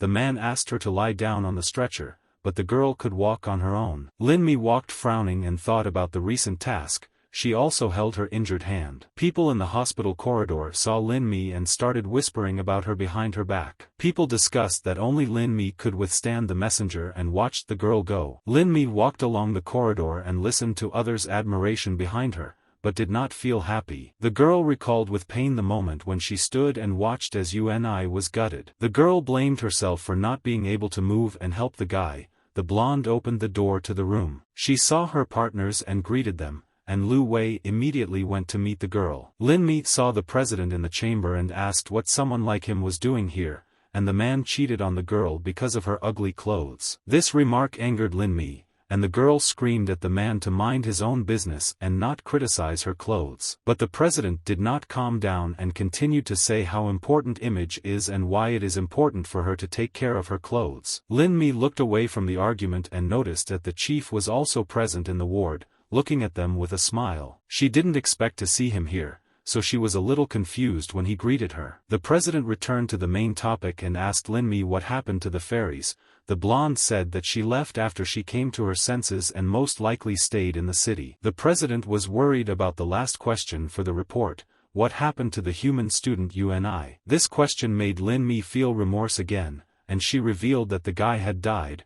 Her partners were shocked. The smile immediately disappeared from Uni's father's face when he realized that he would no longer see his son alive and unharmed. The man wanted to leave the chamber unnoticed, but the president called out to him at the very exit, so he had to stop. Father Uni pulled himself together and put a smile on his face, after which he said that he was pleased to see that everyone was safe and he would not interfere with their rest. The president muttered agreement and watched as the leader quickly left the chamber. Lu Wei called Jing Cheng and asked him to explain something to her that she herself could not understand. The girl thought about it and said that before their leader had never considered himself to be involved in rebellious activities, but for some reason now everything has changed. Jing Cheng said he didn't know what the changes were, but he insisted on looking at the reports and seeing each other. Peng Qi was alarmed that the chief left so quickly after Lin Mi's words if he insisted on a meeting. That's why the man went to his son's house in the hope of finding him alive, but the door was locked from the outside. The main one did not have time to understand anything when a ball of green energy appeared before his eyes. He did not have time to react, so the blow hit him in the head and the man lost consciousness. As the chief began to come to his senses, his eyes opened slightly and he saw his son looming over him. The man heard his son's voice,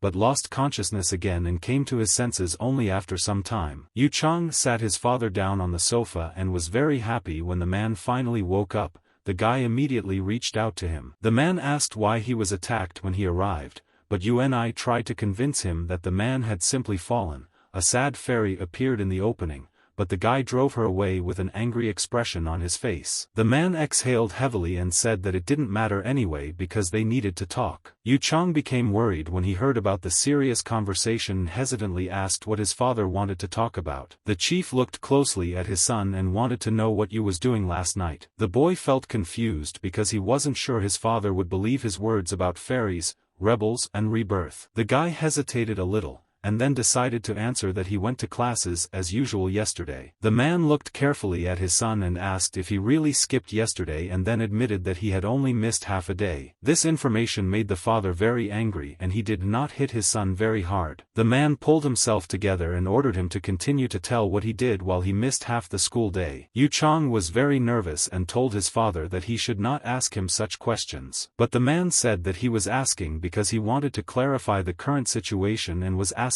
for the truth. The guy looked away and began to think about whether he should tell his father about yesterday. Yu Chang himself still could not fully understand whether he really existed. The guy lowered his head and asked the man if he really knew everything and that's why he wanted to talk. It turned out that the man actually knew Lin Mi, Lu Wei, and Peng Qi, and also knew who they were. When Yu and I heard about this, he immediately looked at his father and decided to try to find out how he knew them. However, the man said that it didn't matter where he knew the three from, but when he visited them, they reported Uni. The guy listened in shock as his father said that last evening he, accompanied by fairies, entered a guarded facility that was their mission. The father also continued to talk about all the events that happened to him before he stayed with Lin Mi. The man asked if he was telling everything correctly, and the guy felt uncomfortable during this strange interrogation. But after that, the man said that Lin Mi told him what she saw, no matter how you died. The guy remembered that the last time he saw the blonde, she was not in the best condition, and asked how she was. The father did not answer his question and reminded him that he had just said something very important. Yu Chang also tried to convince his father that the girl was mistaken, because here he was alive and well in front of him. The man said the place where they crashed was at the intersection of 32nd Street and the East Bridge. The guy confirmed that there was a bridge there. The chief looked at his son and then asked how he got home if the locks were locked from the outside. Yu Chang did not know what to answer to this and said that his father's judgment was based on the sounds that it was inside the castle and not outside. The man did not believe his son's words and asked if he was mistaken. The guy was forced to say that he was not mistaken, but then he got up from his seat and tried to find out why his father interrogated him as soon as he returned home. But instead of answering, the father said that that's enough for today and time is up, putting the guy at a dead end. After that, The man turned to his tablet and pressed the screen to end the recording of the conversation. Yu Chang looked at the tablet in his father's hands in bewilderment and asked why he was recording everything. The man waved the tablet and then reminded his son that it was a habit. Yu laughed awkwardly and said that he knew about it, but he thought it was too much for him to record the conversation. The man got up from the sofa, did not answer the guy and began to leave, although Yu Chang demanded an explanation. The guy shouted that when his father came home, he turned out to be very tired and you didn't care if something happened. The man turned to his son and said that he would tell him only if his son opened up to him first. The father said that he was simply worried about his son and did not want to put pressure on him, but he should know that in this city there are people who will get information by any means. The man didn't want the guy to worry about it and promised that he would be fine. And Uni simply needs to tell everything he knows about. The guy felt confused, but decided to trust his father. The man said that he would give him the address of the shelter and when he arrived there, he must tell the rebels everything he knew. The man ordered to tell about this only to the rebels who already knew him, and to tell the rest that he didn't remember anything. The father ordered his son to call himself an orphan and from that moment on, when meeting in person, to pretend that they did not know each other. The guy was amazed to the core, and could not understand why his father was doing this. But the man did not answer the questions and ordered not to ask him about it anymore and just remember what he said. Yu Chang was outraged and shouted that he refused to follow his plan when his father grabbed him by the neck. The man squeezed Yu Chang's throat tightly and the guy felt that he was afraid of him. Therefore, in order to save his life, he fearfully said that he understood everything and would do everything, and asked to be released. The guy was worried and said that he would definitely go to the shelter. His throat let him down and he had to pause to cough. After which Yu Chang said that first he needed to get dressed. The man called to his confused son, and he promised him that next time he would definitely explain everything to him. Yu Chang promised the same. The man left Yu alone and the tense guy said that he really hopes that this day will come soon. An awkward silence hung in the room and Yu Chang went to his room to change clothes. The fairy looked at the man and couldn't believe that this man was really Yuni's father, but she hoped that the guy would be okay. Yu Chang changed his clothes and went out into the corridor where he met his father. In a relaxed atmosphere, I looked at him for the last time. I heard the door slam and realized that Uni had left the apartment. The girl was locked on the balcony and saw how the guy simply left her in the apartment, so she was thinking about how she could go downstairs. In the end, the fairy decided not to jump off the 6th floor, but to continue observing the room. Yuni's father clearly had no intention of leaving the apartment and, pursuing a goal incomprehensible to the girl, he climbed towards the painting. Soon a small card appeared in his hand, which he took out from one of the pictures of the temple. Fairy was very surprised that people could store something in such places. The man headed back to the living room, after which he took his tablet and sat down at the table. He then connected the card to his tablet and copied all the data to start recording. I heard her voice, and the tablet began to play her conversation with Philas yesterday. The girl concluded that there was a listening device hidden in the frame, which recorded what was happening in the apartment. The chief stood up from his place at the table and headed deeper into the apartment.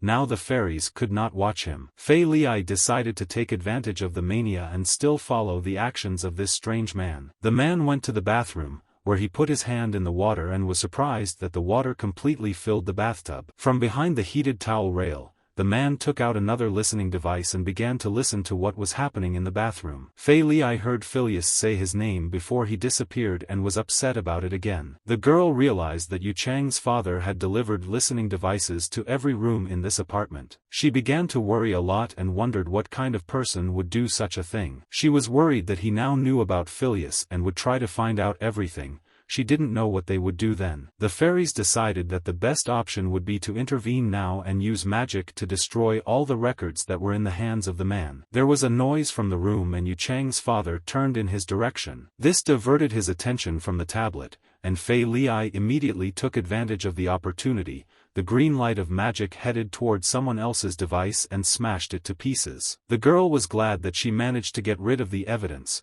but the man began to guess about something. Yuni's father did not waste time and walked towards the noise. Began to worry and heard approaching steps and realized that the man was approaching her. She had very little time, because a minute later the main one was already in front of the balcony. The man opened the sliding door with a loud slam and carefully examined the entire area. After that, he went outside, and Fairy was hiding on the balcony below and was glad that she had not been noticed. The man returned to the apartment to think differently about everything that had just happened to him. He was sure that he had definitely seen the magic of the green color and understood that he could not be mistaken. Yu Chang's father said that despite the passing of 11 years, Fei Li still found a way back. The girl continued to stand on the balcony and saw that Yunyi's father had left. She knew she couldn't stay here, but she was again faced with the fact that she had to go down. However, suddenly a brilliant idea came to her mind. The girl realized that she could jump onto the next balcony and thus get to the very ground. And while the girl praised herself for her brilliant idea,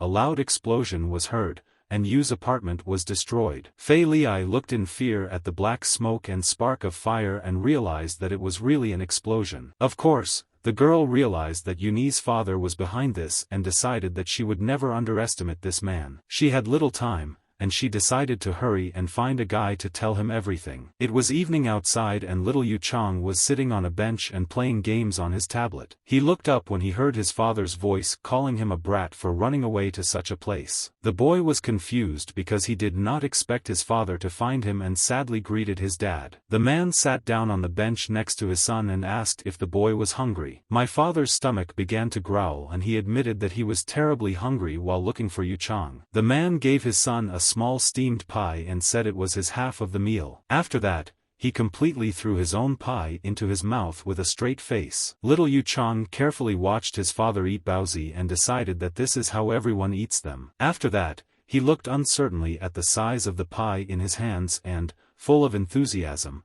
tried to stuff it into his mouth. It was not an easy task for his small mouth, but the boy managed to cope with it. The guy made a huge effort and swallowed the pie, although he almost choked. And then my father said that it was not necessary to swallow it whole. The man moved closer to his son and said that he went to school and teacher Yu was not worried about him. The boy told his father that he didn't do anything, and when he didn't believe him, he admitted that he left because everyone annoyed him. The father asked Yu why the other child was injured, and then the boy said that the guy climbed up the wall after him, but stumbled and fell. The child did not understand what was to blame. The children from school pestered him and considered him a strange child who did not want anything. The father was angry at this attitude of the children, and Yuni said that he didn't agree with this either, so he didn't want to deal with them. The man asked if you tried to resist them, but it turned out that the guy was disgusted to even talk to them, because those guys like to insult others. The man was concerned about how his child was feeling and asked how other children felt about him. The boy looked in front of him and admitted that someone like him didn't even exist for others. The father laughed a little and admitted that he had chosen a terribly wrong school for his son. The man hugged his son and told him that he must respond to the offenders, otherwise his problems will grow and lead to disaster. Dad said that the bullies were bothering him today, so he would talk to the teacher, but something else could always happen. The boy listened to his father and said with disappointment that the result would remain the same no matter what he did. The man sensed his son's anxiety and confided in him that he couldn't just walk away. Their eyes met and Yu Chang waited for his dad to say something else, but he was silent, and then suddenly realized something. Yu Chang did not listen to his father's speech at all and now shouted angrily that his child was only listening to him with half an ear, and now he was also laughing. During their conversation, it became very dark and a strong wind rose outside, shaking the branches of the trees. Yu Chang sneezed and his father said that with such a wind it was not at all surprising that the guy was cold in only a t-shirt. The man took off his coat and put it on his son, although he said that he was not cold at all, so he did not need a coat. But the man liked the way his son looked in the coat, even though the child shouted that it was bulky and long. The man asked the child not to find fault and rolled up his long sleeves.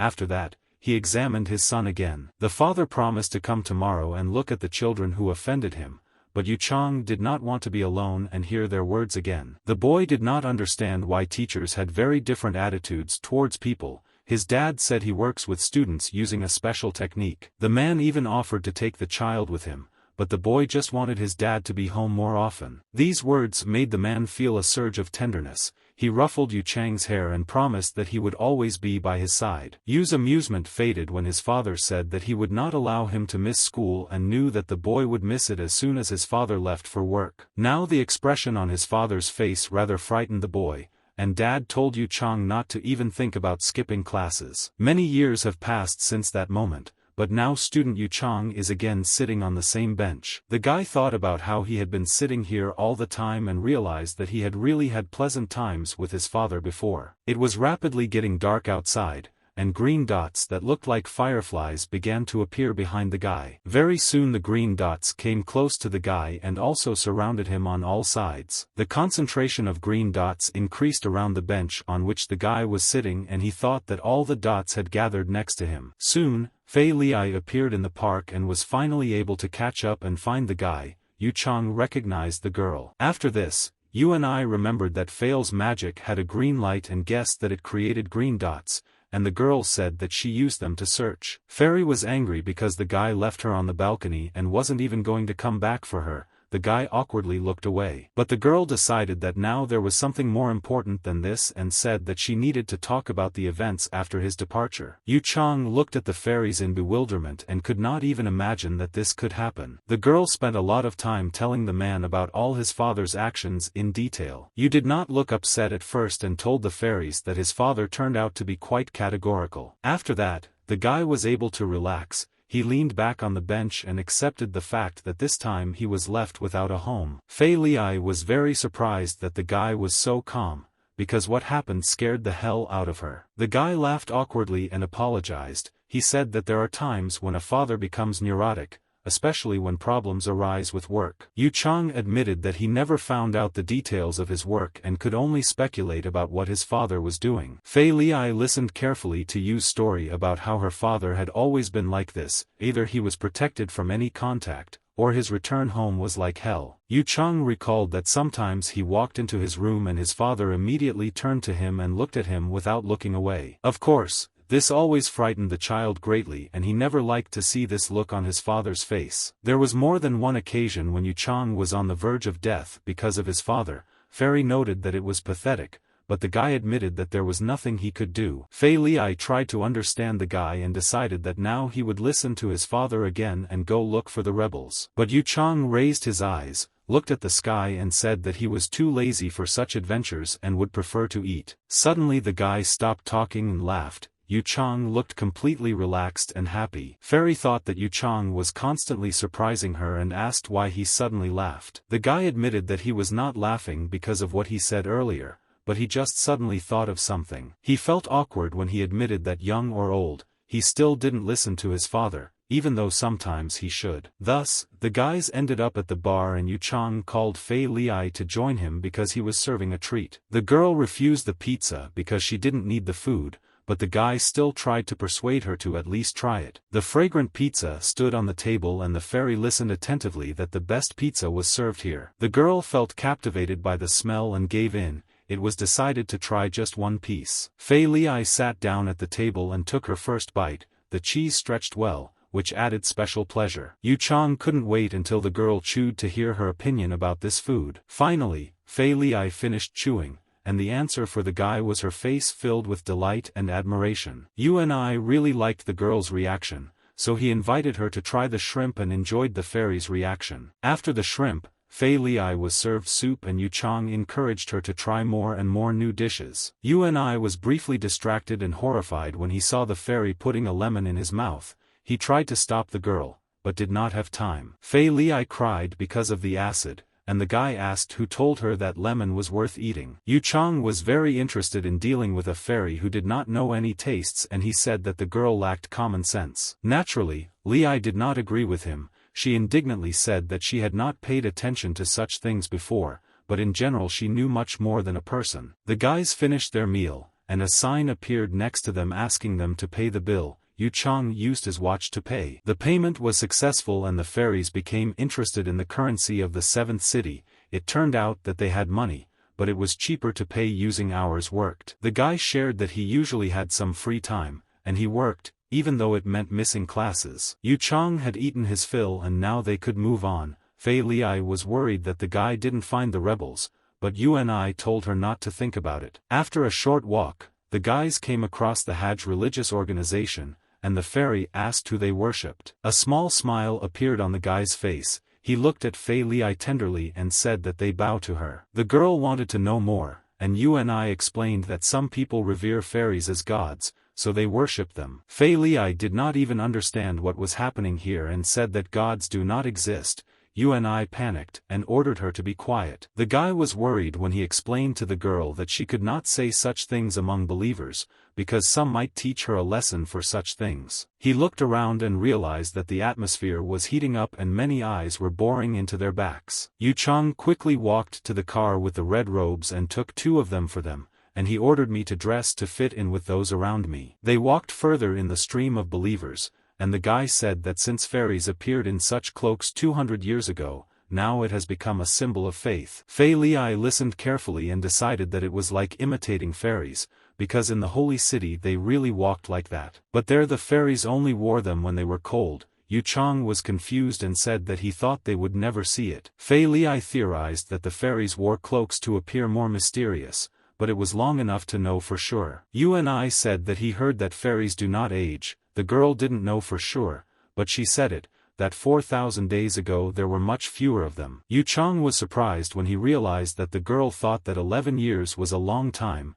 The fairy laughed at the boy's confusion, and she said that she tried to explore time while she was in the holy city, but the only key to everything was that construction. Philas fell silent, and the guy sensed a strong change in her mood and tried to think of something. Ultimately, he decided to invite the fairies to return to the place and try to examine it again. The girl immediately turned to the guy and said that this was just a great idea, and Yu Chang laughed excitedly. Yunai was afraid of running into shameless people, but to his surprise, there was no one around. The guy thought it was because of the time and followed Philas. The girl asked him to come closer and see what it was. The structure was surrounded by a huge number of people. There was also a crane nearby and something was built around the building itself. Yu Chang admitted that he had no ideas and did not even understand how people could manage to build so much in one day. The building was completely surrounded and the only thing they could understand from afar was that people were looking for something there. The guys continued to carefully examine the surroundings around the building when the guy saw his father among the people. Yu Chang couldn't believe his eyes and felt very sad and misunderstood. Philas also noticed his father,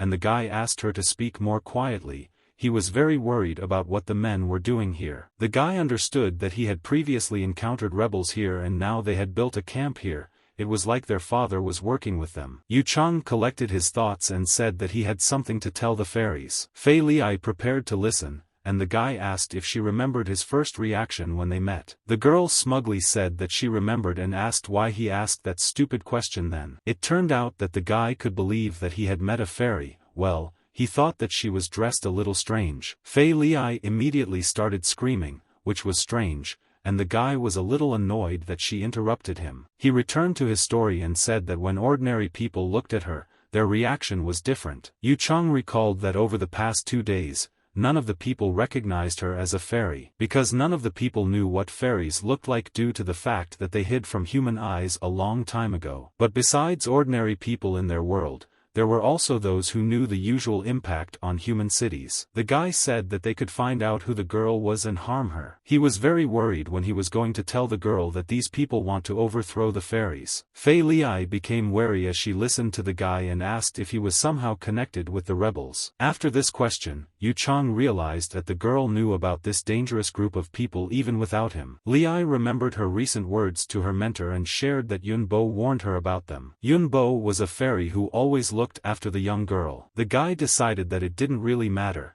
because Lei should stay away from the rebels anyway. Fairy looked at the structure and said that if it was all built by the rebels, then they are more capable than she thought. The girl was very upset when she realized that now they had no way to get closer. Yu Chang became nervous when he thought that the girl was going to do something reckless. She turned her gaze to the guy and decided to calm him down a little. Philas, although upset, had to think before acting and understood that she could not face them. She was upset, lowered her head and admitted that she was not like the messengers and could not hurt people. This information did not upset you at all, but even made her happy. Philas decided that the guy was so nervous because his father was also here. She looked into his eyes and asked if he had any ideas on how to get inside. The guy thought for a moment, but then shook his head negatively. However, the girl could not just give up what she was going to explore. Yu Chang understood perfectly well that the girl would not back down and admitted that he had a dubious method. Yu and I admitted that as his life shows, no matter what he does, nothing will change. For some reason the girl felt guilty and apologized. However, the guy did not fully understand why she suddenly changed. Philas raised her palms and said that things cannot help but change because they can change them. Yu Chang didn't even appreciate someone else's talent for juggling words when the girl sensed someone else's approach. They turned around and noticed that there was a guy sitting right behind them. On a small screen, he looked at the diagram of all the newly built structures. He asked the guys to finish their philosophical conversations and not interfere. The guy admitted that he was caught red-handed, but he was sure that they were not rebels. Philas hesitantly looked over Yunai's shoulder and the unknown person immediately began to look at her chest. His eyes widened in adoration and he lost control of himself. Therefore, the very next moment he took a photo of the girl's huge breasts. Yunai was furious, and holding the guy tightly, he ordered me to slowly remove the photo. The boy reminded him that, in their situation, you better not make such a fuss. Since all the people in the territory are rebels,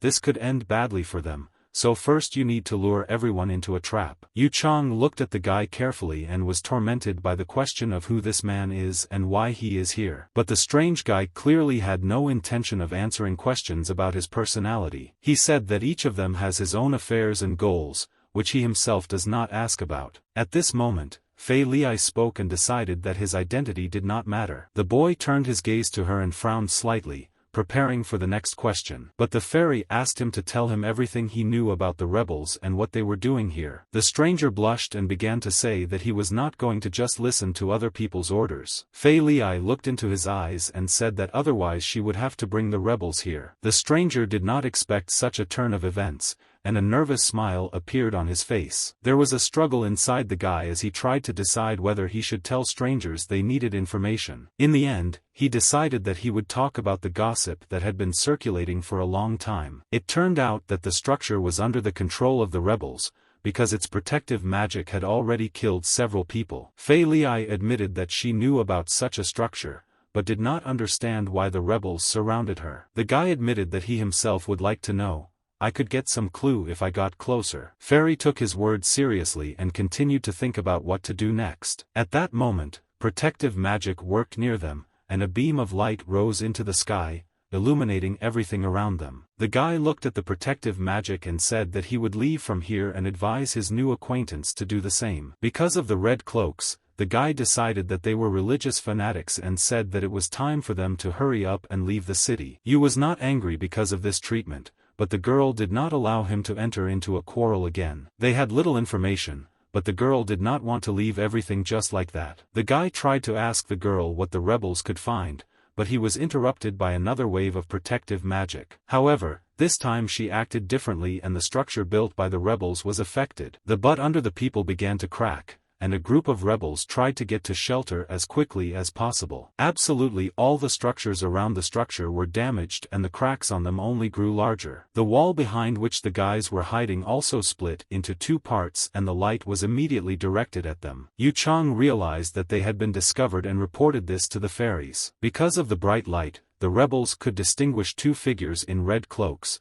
but Yunai could not see anything at all. Philas used her magic, and with one movement, she broke the headlights that illuminated them. The guy told the girl to stop using magic and hurry up and get out of here. Fairy was ready to leave with the guy, but he shocked her when he said that he was staying here. Yunai managed to get into the rebel territory in confusion and looked around in confusion. He told Philas that he felt the need to find someone. Yunai quickly advanced through the territory, but was still discovered by other rebels. A man appeared in front of him, who blocked his path, and someone from the side ordered the guy to stop him. Yu Chang understood that if he wanted to secure the target, he needed to break through the man. Therefore, he used a deceptive maneuver and threw his cloak at the rebel, breaking through further. Yunai actually found his own father and called out to him as loud as he could. The rest of the rebels did not know that the leader's name was Yu Kun, so they did not understand who the young man was calling. At this moment, Yu Chang was vulnerable, so the rebels easily caught him. The guy was very angry and realized that people here either did not know his name, or his father lied to him. The man said that this guy was just a child and did not pose a threat,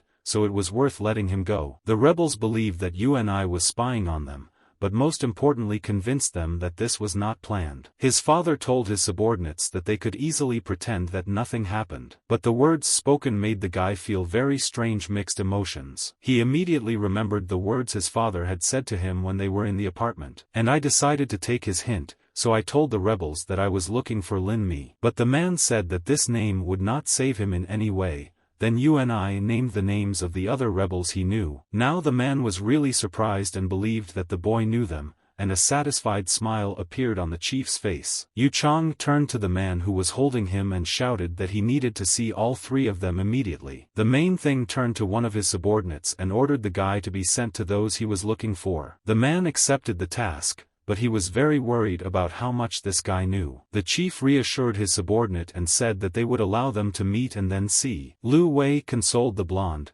She assured her that she simply could not save the guy. Just at that moment, Yu Chang was brought to the hospital and the rebels were about to let him inside. Lin Mi was downcast and said that she had never thought about saving everyone before. While the girl was speaking, the door to the ward opened, and UNI appeared in front of the rebels. Lu Wei and Peng Qi looked at the man who appeared in their room in shock. But Lin Mi had no time for this, since she was sure that she had caused Yuni's death. Lu Wei frowned and looked at the girl in confusion. She didn't even know what to say. Therefore, the first to speak was Yu Chang, who dreamed of the girl that she had never been the cause of someone's death. The blonde immediately got out of bed and found herself in front of the guy. She looked at him carefully and couldn't believe her eyes. Lin Mi was terribly scared and decided that there was a ghost standing right in front of her, so she hit him. Yu Chang told the fairies that he had to find someone. The girl worriedly asked if the guy was really going to see his father. UNI didn't want to involve the fairies in his problems, so he told her that she shouldn't get involved. He realized that this might sound harsh, so he apologized for his words. But the girl understood everything. She sincerely believed that if her new friend wanted this, then he should go. And she can only help him with her professional encouragement. The guy was a little surprised and admitted that sometimes he couldn't understand what a fairy was thinking. After that, Yu Chang turned around and left, leaving the girl alone. Since the rebels had spotted them earlier, the men knew full well that someone was hiding behind the wall. Fei Li realized that they would soon come for her, and no matter how much she wanted to stay, she had to go out. For some reason, an image of a guy appeared in her thoughts, reminding her of the departure of the holy city. I also remembered the words of the mentor about the fact that there would be no turning back once the holy city left this place. And today was an important day for Fei Li because it would decide her fate. The girl sat on the crane and watched the holy city from afar. At such a height, the holy city could be seen,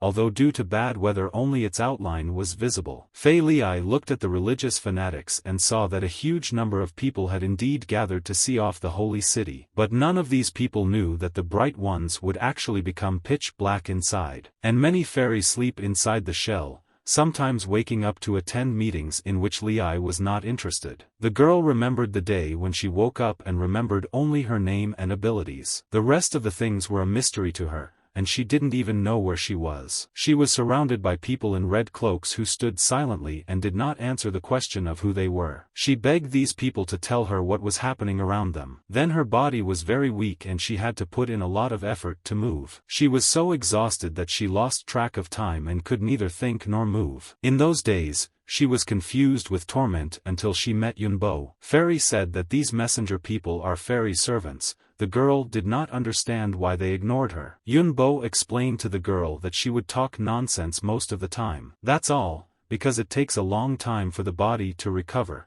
but now she should be a little better. Fei Li actually felt slight improvements in her health back then. Yunbo smiled, used magic to dress the girl and said that she had come to take her for a walk around the holy city. The city was empty because the fairies were sleeping inside the buildings.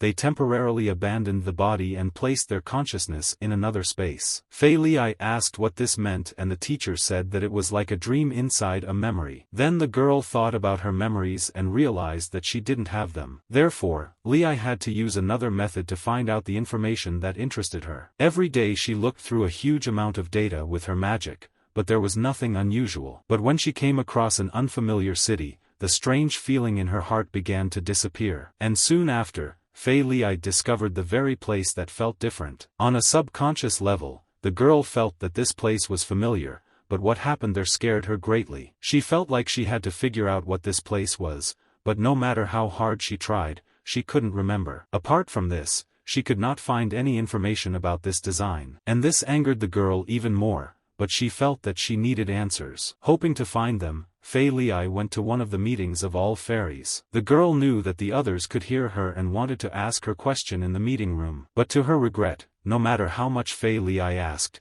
she could not get an answer. So one day the girl came to terms with this and decided that she would look at the design on her own. On the day she made this decision, one of the messengers came to her and called her. The man tried to convince the fairies that she should give up her plans. However, the girl was adamant. Philas turned to the messenger and asked whose words he was repeating, and let the one who thinks so tell her everything himself. The messenger was embarrassed and admitted to the lady that he simply did not want to see her like this. But this did not matter to Philas, because she had long known that other fairies were trying to interfere with her investigations. Philas turned her back to the guy and said that the messenger could tell them that she would not give up. The messenger wanted to say something else, but the girl did not listen to his words, so she sent him away with the help of magic. Green ribbons tied the messengers and carried them away from her to the evil laughter of the fairies. Philas didn't understand why others were stopping her from regaining her memories, but she knew that she was different from them. The only fairy who cared about her was Yunbo, and only the girl could listen to her. Philas remembered Yu Chang's last words that sometimes he didn't understand what she was thinking. The girl always thought only about what she wanted to do, although you didn't want to admit it. She was too selfish. Philas was really too far away and didn't know whether she should give in now. She understood that she could not refuse so easily until she achieved her goal. Therefore, the girl decided not to retreat under any circumstances and, with the help of magic, transformed the cloak into a cape. Ordinary people saw the girl on the crane and tried to persuade her to continue living, but she watched the holy city disappear. And then she stepped back, falling down, realizing that from that moment their paths diverged. But despite this, the holy city still remained her home. Philas flew down, screaming in horror. While the girl was flying down, she watched the disappearing city and shouted after him that they would see each other again. After that, a small glow of her own magic first appeared around her body. But after just a few moments, the green glow was so bright that it seemed to have swallowed up the entire city. Everything around from that moment seemed to be covered with a green haze.